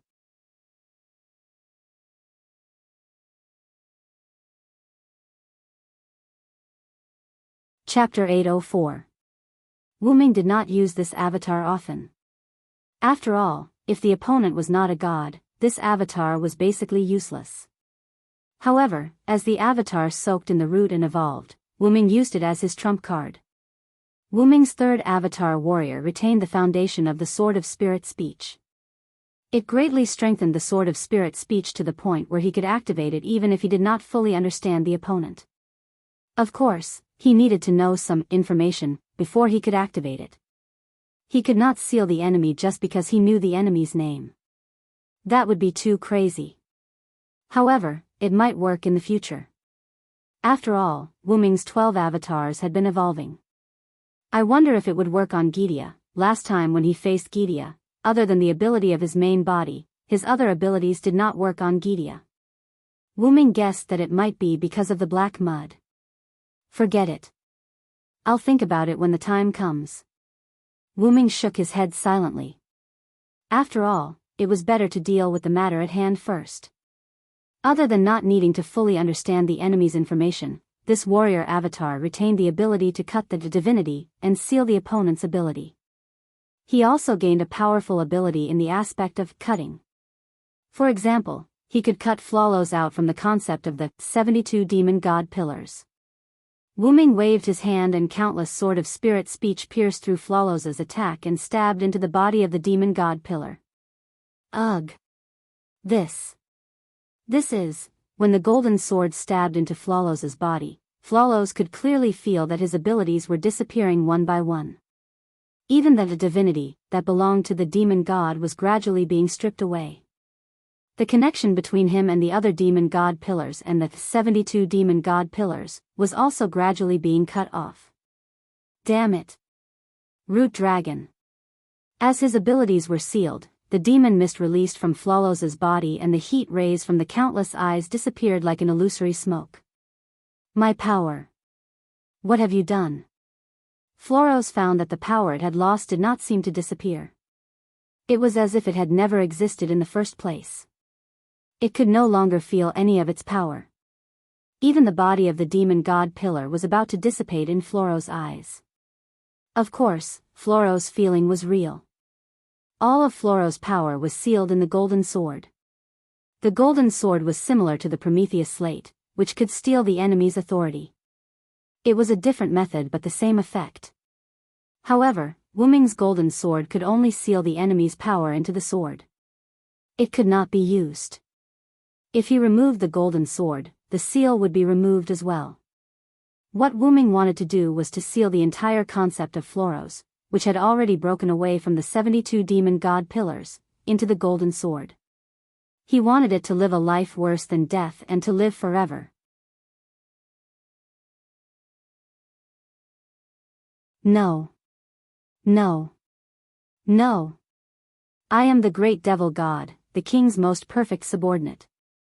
How is this possible? Following Flawless's final words, the demon god pillar disappeared. The golden meteor silver in Wuming's hand was now filled with black runes. That was the entire concept of Flawless. It was all sealed in the golden sword by Wuming. It's over, Wuming said emotionlessly. At that moment, Wuming's heart had also calmed down. Just like what Artoria said, Wuming's heart was in a mess. However, Wuming did not feel that there was anything wrong with it. Firstly, compared to the warrior, he was more like a god. Wuming, who had gradually gotten used to his original form, understood that he had already embarked on the path of becoming a god. In the future, he might be able to kill his enemies with a slap of his claws. Therefore, the warrior had already distanced himself from Wuming. Secondly, the main reason why Wuming liked humans was that other than the possibilities of humans, it was also because of the various emotions of humans. It was precisely because of emotions that humans were so colorful. Wuming appreciated this very much and believed that he should not suppress his emotions. This was also the reason why Wuming treated Artoria and the others' feelings for him seriously. Rumble, suddenly, the earth began to shake. Earthquake? However, Wuming immediately denied this possibility. Because, the sky began to shatter bit by bit. This was the sign that the singularity was about to repair itself. Because the last enemy was defeated, the singularity began to repair itself? Artoria said as she looked at the torn earth and shattered sky. Although she looked at Wuming. With my spirit base as the price, should be able to hold on for a while. You still have something to say to the people of Chaldea, right? Even if she had lost the holy spear, the Lion King was still the Lion King. Currently, she was still the goddess Lungominiad. Naturally, she could do it. Lia. Wuming was touched, but he also felt sad for Artoria's death. This body has ended long ago. I should return to my seat. Don't be sad for me. As she spoke, Artoria walked to Wuming's side and wrapped one hand around Wuming's neck. She pulled Wuming down and kissed him instantly. Wuming only had one thought at that moment, as expected of the queen. So bold, after a brief kiss, Artoria ended the kiss. Not only Guinevere, I am also waiting for you to pick me up. Artoria held the holy sword in one hand and wrapped the other around Wuming's neck. She looked into Wuming's eyes just like that. Wuming hugged Artoria back and rested his forehead on hers. Yes, my king. In the West Village, with the support of Gadotsi and the others, the demon god pillars Habas and Nibirius that descended in the West Village were successfully destroyed by Abanti, Gopril, and Azrael. Immediately after, they also felt the changes in the sky and the earth. It should be the singularity repairing itself. Looks like it's in a hurry. Fujimaru, Matthew, Da Vinci, get ready. Roman, prepare the Reiki transfer immediately. Olga Marie's voice came from Gadotsi's bracelet. When they left the desert and came to the West Village, Gadotsi's communication with Chaldea was restored. On the other side of Chaldea, Olga Marie, who just came out of her room, was responsible for answering the call. And Roman naturally retreated to the second-in-command position. Yes, I understand. Roman's weak voice came from Gadotsi's bracelet. So, Senior Villo has taken care of the enemy over there. Matthew was overjoyed. I knew Assassin would not disappoint us.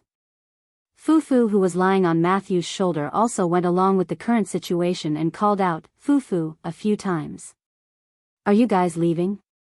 Cursed Wrist Hassan, who was resting on the ground, stood up.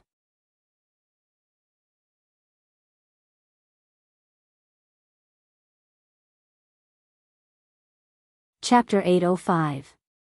Not only Cursed Wrist Hassan, but the other few servants also changed from sitting on the ground to rest to a standing posture. After all, their friends were about to leave, so they should stand up and express their politeness. And the reason why they called the servants few was that they had no choice.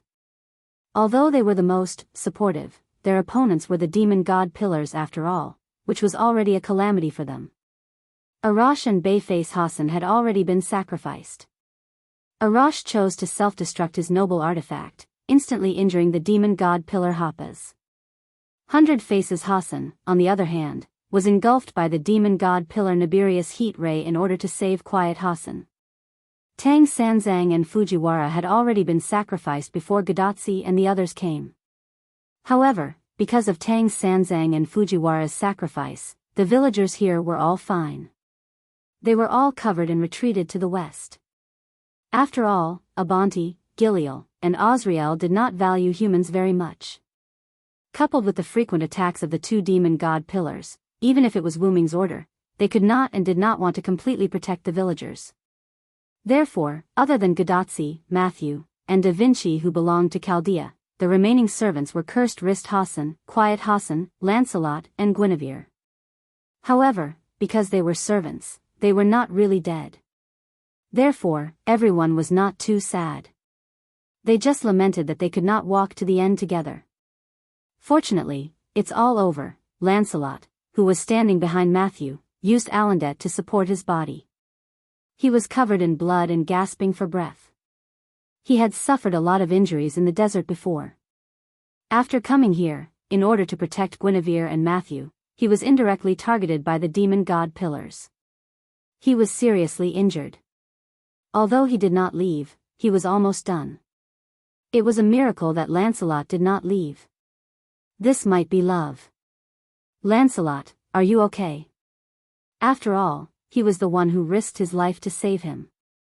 Guinevere thought that he had to show some concern even if it was just for show. Your Highness, it's good that you are fine. As long as Guinevere was fine, Lancelot was relieved. I'm fine.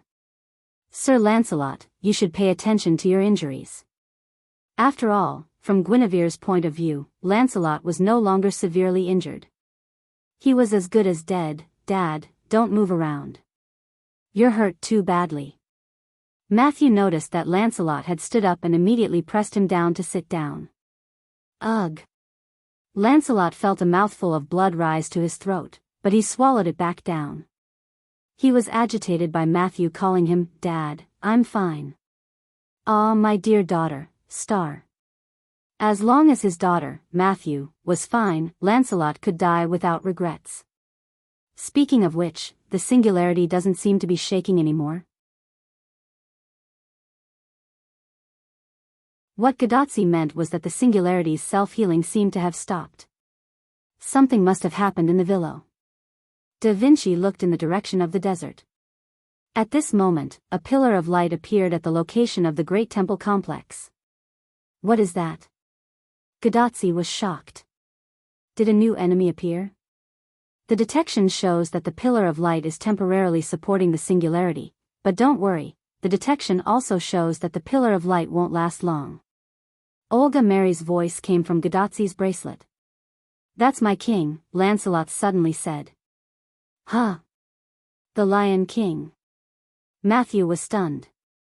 Maybe it has something to do with the villa. Guinevere guessed. Lancelot looked at Guinevere, who was unusually happy when talking about the villa, and felt a little strange. But then, Lancelot shook his head. He just needed to watch from afar. After all, he already had such a lovely daughter. Lancelot looked at Matthew with a relieved expression. However, Mashu didn't notice it and ran away quickly. Senior Villo, are you okay? Matthew, along with Gadotsi and Guinevere, quickly went to Wuming, who suddenly used the portal to come here. Gotcha. Wuming seemed to hear the sound of something breaking from Lancelot's side and looked curiously. But other than a heavily injured man who was about to die, nothing else broke. Minister Lancelot, let me treat your injuries first. After all, since he saw Lancelot, it was better to heal him first. After all, he looked pale and heartbroken. It seemed that his injury was very serious and he might be sent back to the Martyr's Palace in the next second. No need, Sir Villo. It's over anyway. Even if you heal me, I will disappear afterward. Lancelot smiled. Although Wuming felt that Lancelot's smile was very forced, however, Lancelot was right. After the singularity repaired itself, everyone would be sent back to Earth. Assassin, is there anything going on over there? What's with that beam of light? Gadotsi pointed at the beam of light curiously. That's the Lion King using his spiritual base to temporarily support the singularity. I have something to tell you, Wuming replied. Wuming came in front of everyone and looked around. The West Village basically didn't look like a village. If it weren't for the wood and wreckage of the houses, it would be impossible to recognize that it used to be a village. And the number of servants was so small. Wuming was quite emotional. It seems that you guys have worked hard too. But that was the right thing to do. After all, cutting down the demon god pillars like cutting melons and vegetables could only happen to people like him and Artoria. Lancelot was seriously injured and was about to die.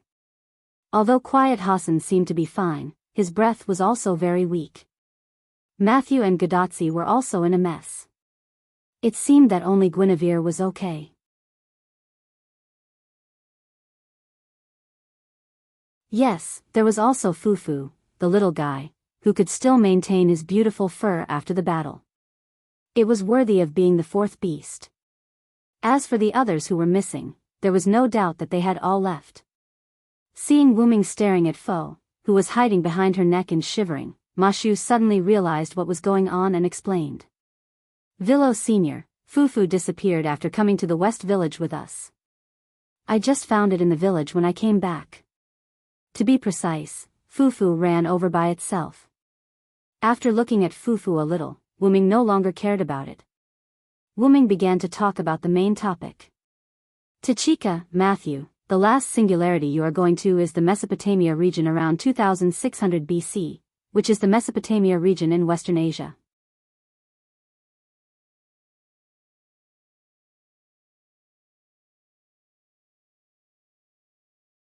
Chapter 806.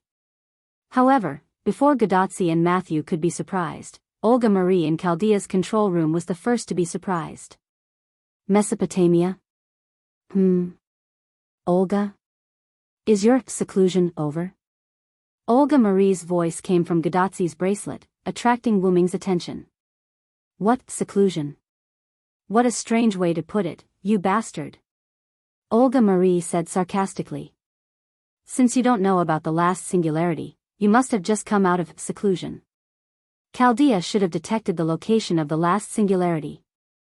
It seems that Roman hasn't told you yet.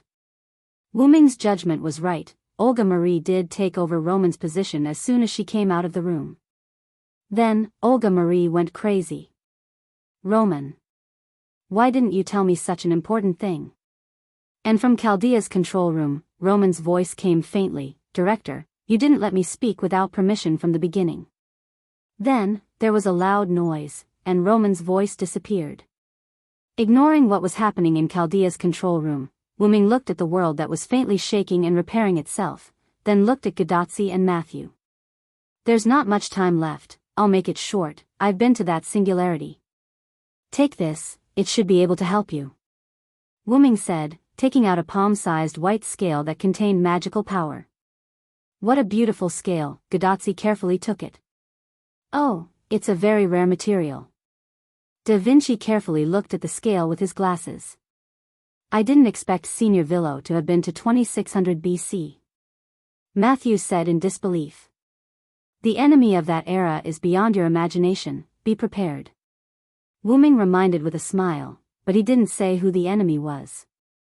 Gadotsi was about to complain, but Olga Marie's voice came again. Tachika, Matthew, Da Vinci, the ray shift is ready. Right, there's also this. Help me hold it. In the end, Wuming took out a holy grail from the golden ripples. Another holy grail? Gadotsi was stunned. However, they had also encountered multiple holy grails at the American Singularity, so they were not too surprised. However, Wuming shook his head. This isn't the holy grail, it's just a sealed vessel in the style of the holy grail.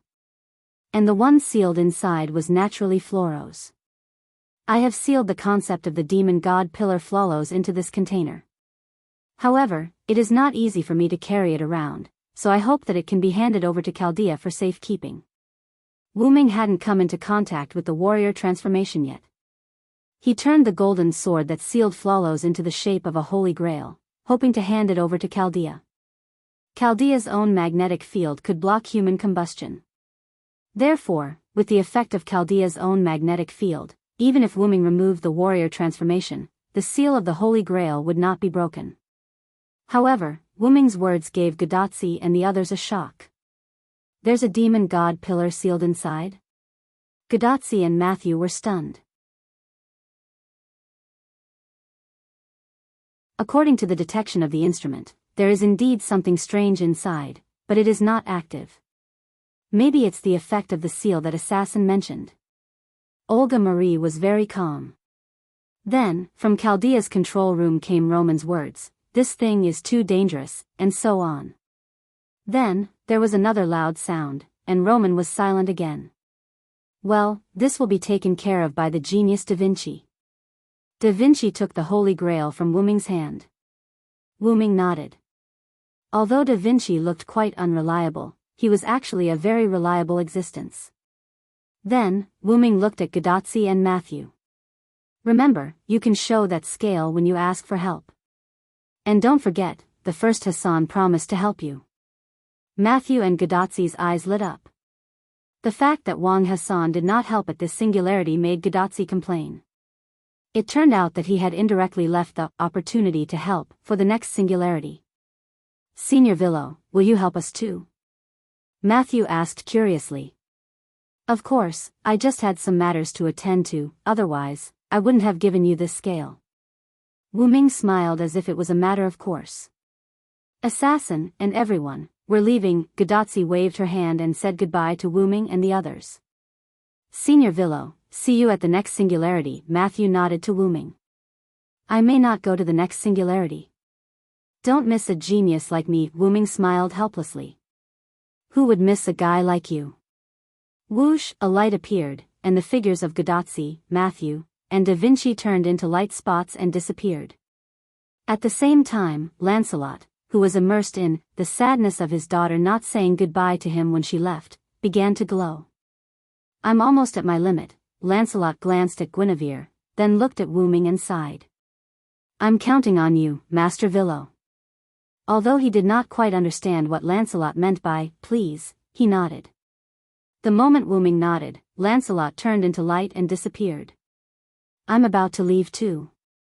But don't get me wrong, Cursed Risthausen did not mean that he was leaving, but that he was going to look for the villagers. No matter what, I have to see them again before I disappear. Cursed Risthausen said goodbye to the remaining few and disappeared like an assassin. Master Villo, it's just you and me left, Guinevere smiled happily. However, Wooming looked at quiet Risthausen, who had no sense of presence, and smiled awkwardly.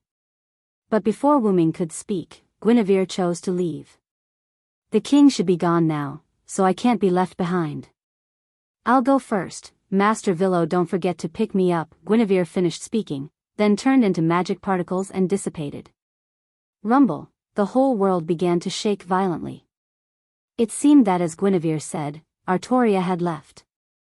Finally, quiet Risthausen walked to Wooming and bowed. Master Villo, thank you. Before Wooming could speak, quiet Risthausen also turned into magic particles and dissipated. Really, why don't you all listen to me? With a sigh, Wooming scratched his head helplessly. You won't leave just like that, right? As if responding to Wooming's words, two angels descended from the sky, one on the left and one on the right, to Wooming's side. Well, of course, Master, Zapril flapped her wings and smiled. As long as you don't give up on us, we will always serve you, Master, Azrael said respectfully. This time, she did not use any fancy words. It's been hard on you all this time. After all, apart from Azrael and Zapril, the other Skywings were basically in a berserk state and had not experienced any otherworld's fun. Master, we sisters won't blame you, meow, even in a berserk state, we still had a lot of fun, Azrael and Zapril replied to Wooming one after another. Then, let's leave together, Zapril, Azrael, and Abanti. Although Abanti did not have much of a presence, he had already landed on the ground, right behind Wooming and the other two. Rumble, as the world shook, the whole world began to repair itself, and everything returned to normal.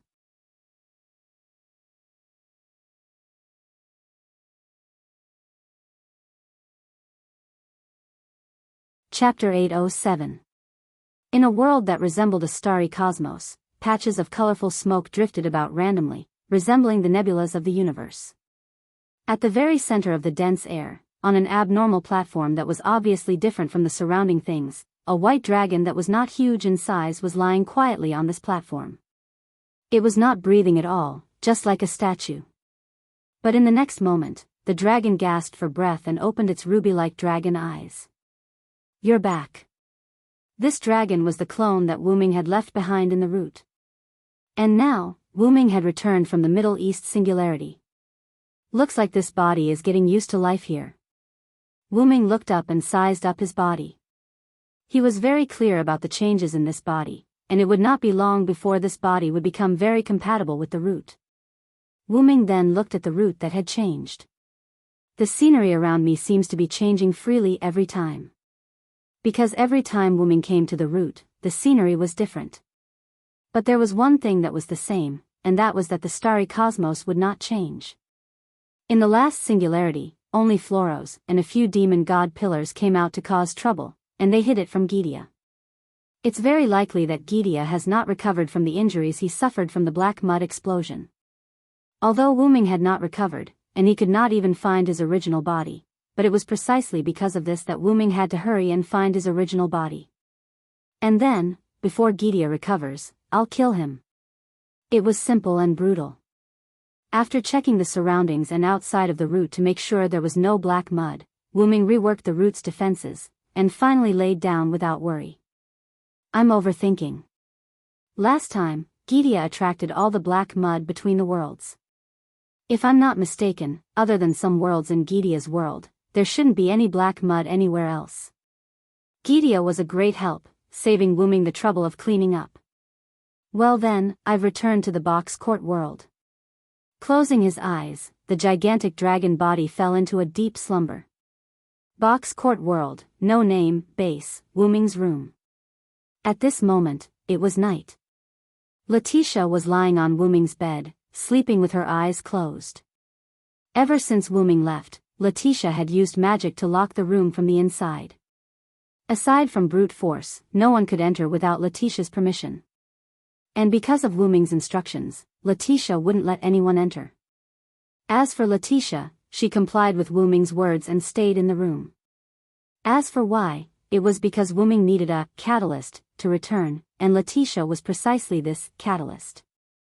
Fortunately, as a non-human, Letitia did not really need food.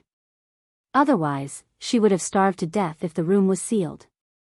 However, it was boring to stay like this, so Letitia simply began to hibernate, whether it was day or night. Vampires could hibernate. Anyway, staying in a daze was waiting, and sleeping was also waiting. Moreover, vampires could increase their strength by going into hibernation. Although the increase was not much, why not? At this moment, the sleeping Letitia's body emitted light. The next second, Letitia instantly woke up and opened her eyes. "Is the master coming back?" Letitia said. The next second, with Letitia as the center, a complex magic circle appeared in the room. Immediately afterward, Letitia quickly sat up and took out a piece of parchment from her gift card. She injected magic into the parchment, and the parchment burned. A blue magic text appeared out of thin air, but Letitia did not recognize these words. If there was a magician present, he might be able to understand it. Because these were the summoning words of the Holy Grail War summoning ritual. When the complete summoning spell was arranged in the air, the whole magic circle suddenly emitted a light and absorbed the summoning spell into the magic circle. Then, as if it was over, the magic circle that emitted a strong light slowly disappeared. And Letitia felt that she fell into a warm embrace. "I'm back, Letitia." Holding Letitia, Wuming smiled slightly. As for Letitia, she changed into a more comfortable position and rubbed her head against Wuming's chest. "Welcome back, Master." The sun gradually rose from the sky, and the first ray of sunlight shone through the window and the curtain into the room. The little fox Lily sat up, rubbed her eyes, and yawned. As the little cook of the community, Lily has been used to getting up early. After putting on her clothes and washing up, Lily walked towards No Name's kitchen. At this time, Lily would have already gotten up to prepare food. However, because of the recent increase in the community's funds, the children of the community could eat well, so Lily did not have to get up early to prepare food for the hungry children. So, Lily also slept a little bit longer. "It's all thanks to the blessing of the Villo," Lily's tail wagged as she walked to the kitchen door. Then, she smelled a special fragrance. "Sniff, it smells so good. The fragrance is coming from the kitchen and the dining room, but Ren, Black Rabbit, and 16 Knights are not in the community. Who is it?" With this thought, Lily pushed open the kitchen door and wanted to find out. In front of the stove, a handsome young man with black hair and red eyes was pouring the cooked dishes into a plate, and a blonde loli was carrying 2 plates. It seemed that they were going to the dining room. However, these 2 people gave Lily a shock. "Mr. Villo. Mr. Letitia. Are you back?" Lily was excited and quickly walked to the front of the 2 people. "Oh, it's Lily, we just came back last night. When we passed by the kitchen, my hands were a little itchy. Don't blame me for taking your job," Wuming said gently. "You came at the right time, Lily, help carry the plates." Letitia did not treat Lily as an outsider and immediately asked Lily to help. Oh. Okay. Lily was a little surprised by the sudden return of the 2 people who had been away for a while, but it was because of surprise that she was happy. Helping to carry the plates, Lily looked at Letitia. "Mr. Villo, Mr. Letitia, you won't leave again this time, right?" Looking at Lily's expectant face, Letitia glanced at Wuming, indicating that she would let Wuming explain. I'm sorry, Lily, I may leave again. Wuming squatted down and looked at Lily apologetically. How could this be? Lily was a little disappointed. But Letitia won't leave. Really? That's great. Even if only Letitia didn't leave, it was enough to make Lily happy. However, Letitia stared at Wuming with dead fish eyes to express her dissatisfaction. I didn't leave at all, okay? Pretending not to see Letitia's dead fish eyes, Wuming smiled. After carrying the plates, go and wake everyone up. The food won't taste good when it's cold, yes, Mr. Villo.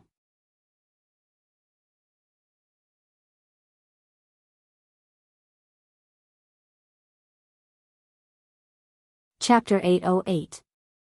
After having breakfast with the children, Wuming, Letitia, and Lily went to the meeting room that was often used to discuss matters. They asked Lily where the others went. Mr. 16 Knights and the others went to the Southern District. Lily told Wuming that after Wuming left, No Name was invited by the Southern District's Community Alliance, Dragonhorn Griffin Lion, to participate in the upcoming Harvest Festival because of its reliable strength. Because the community had the magic puppets and Lily, there was no need for anyone to stay behind to look after them.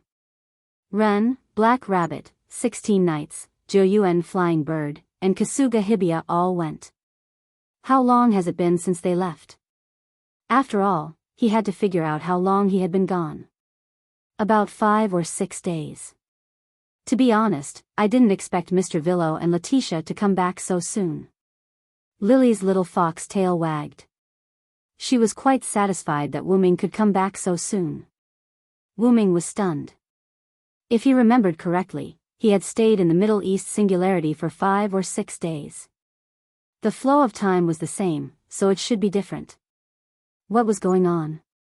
Noticing that Wuming had something on his mind, Letitia thought that Wuming was worried that 16 Knights and the others would cause trouble in the Southern District. Master, do you want to go over and take a look? Letitia, who was standing behind Wuming and had changed into a blue and white maid uniform, asked in a timely manner. Forget it. Let them cause trouble over there.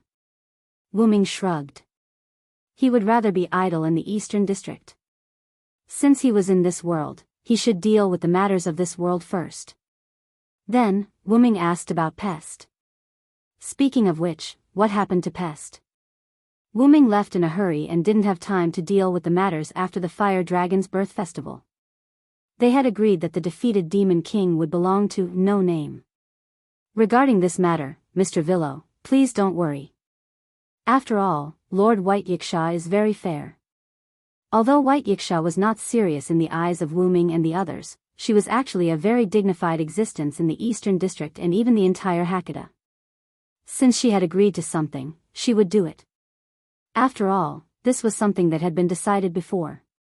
Even if Salamandra wanted to go back on their word, White Yiksha wouldn't allow it. Besides, Salamandra couldn't go back on their word. After all, Salamandra won't stand on the opposite side of us just because of a mere 5-digit Demon King. Moreover, No Name has just re-established an alliance with them. However, Lily showed a distressed expression. However, Lord Vero, because the members of the community have all gone to the South District, our Lord Demon King is still with Lord White Yiksha. Wuming was Yiksha was Yiksha was White Yiksha was White Yiksha was White Yiksha's? It would definitely take some time for White Yiksha to deal with Pest's matter, and it just so happened that the rest of No Name had gone to South Side.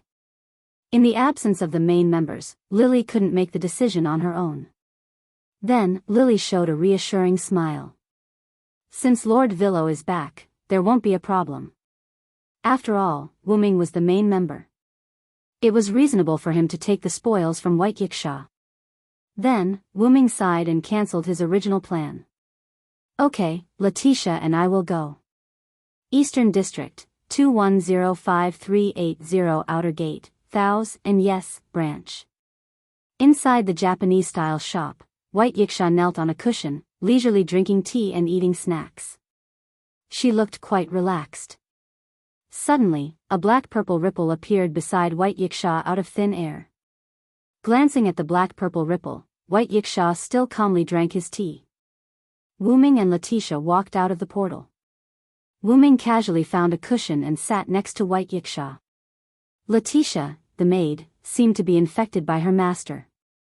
She also found a cushion and knelt next to Wu-ming.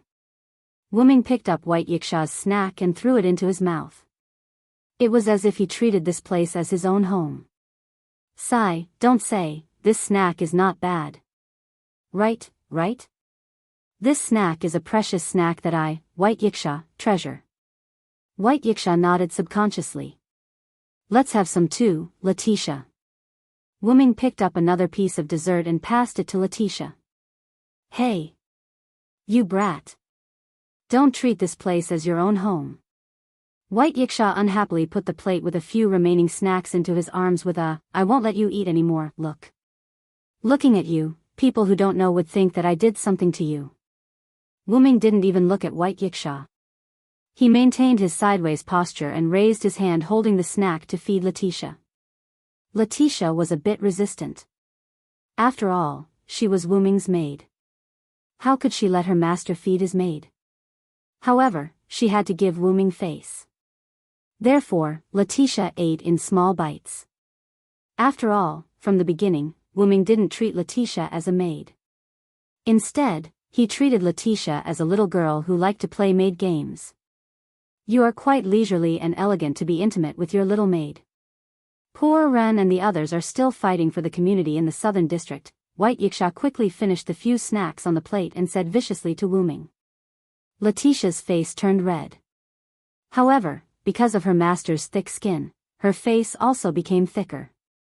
Don't think that I don't know. You must have known that Letitia and I temporarily left no name a few days ago. After feeding, Wu-ming patted the snack crumbs on his hand and looked at White Yiksha again. I'm here to take away the spoils of war belonging to our no name, White Yiksha, MHM. Following Wu-ming's drawn-out MHM, Wu-ming extended his hand at the same time, not at all courteous to White Yiksha. Seeing this, White Yiksha stopped joking with Wu-ming and became serious. Demon King, I've prepared it, but I thought that Ren would take it. You mean Ren's gift, right? Ren Russell had the elf servant. He could perfectly control the spirit race that formed a contract with him, regardless of their spiritual level. But because I'm the only one in no name at the moment, Lily recommended me. Wu-ming spread his hands helplessly. If he couldn't beat it, he could take it back and give it to Ren. Forget it. In the current situation, even if I give it to Ren, I'm afraid it won't be of much help to no name. White Yiksha said as he took out his gift card and took out a ring from it. However, Wu-ming was puzzled by White Yiksha's words. What happened? Facing Wu-ming's puzzlement, White Yiksha sighed. Pest strength was affected and decreased a lot. You're tuning in to the Romantic Tales YouTube channel. Don't forget to subscribe and join us on this journey to catch the most captivating stories.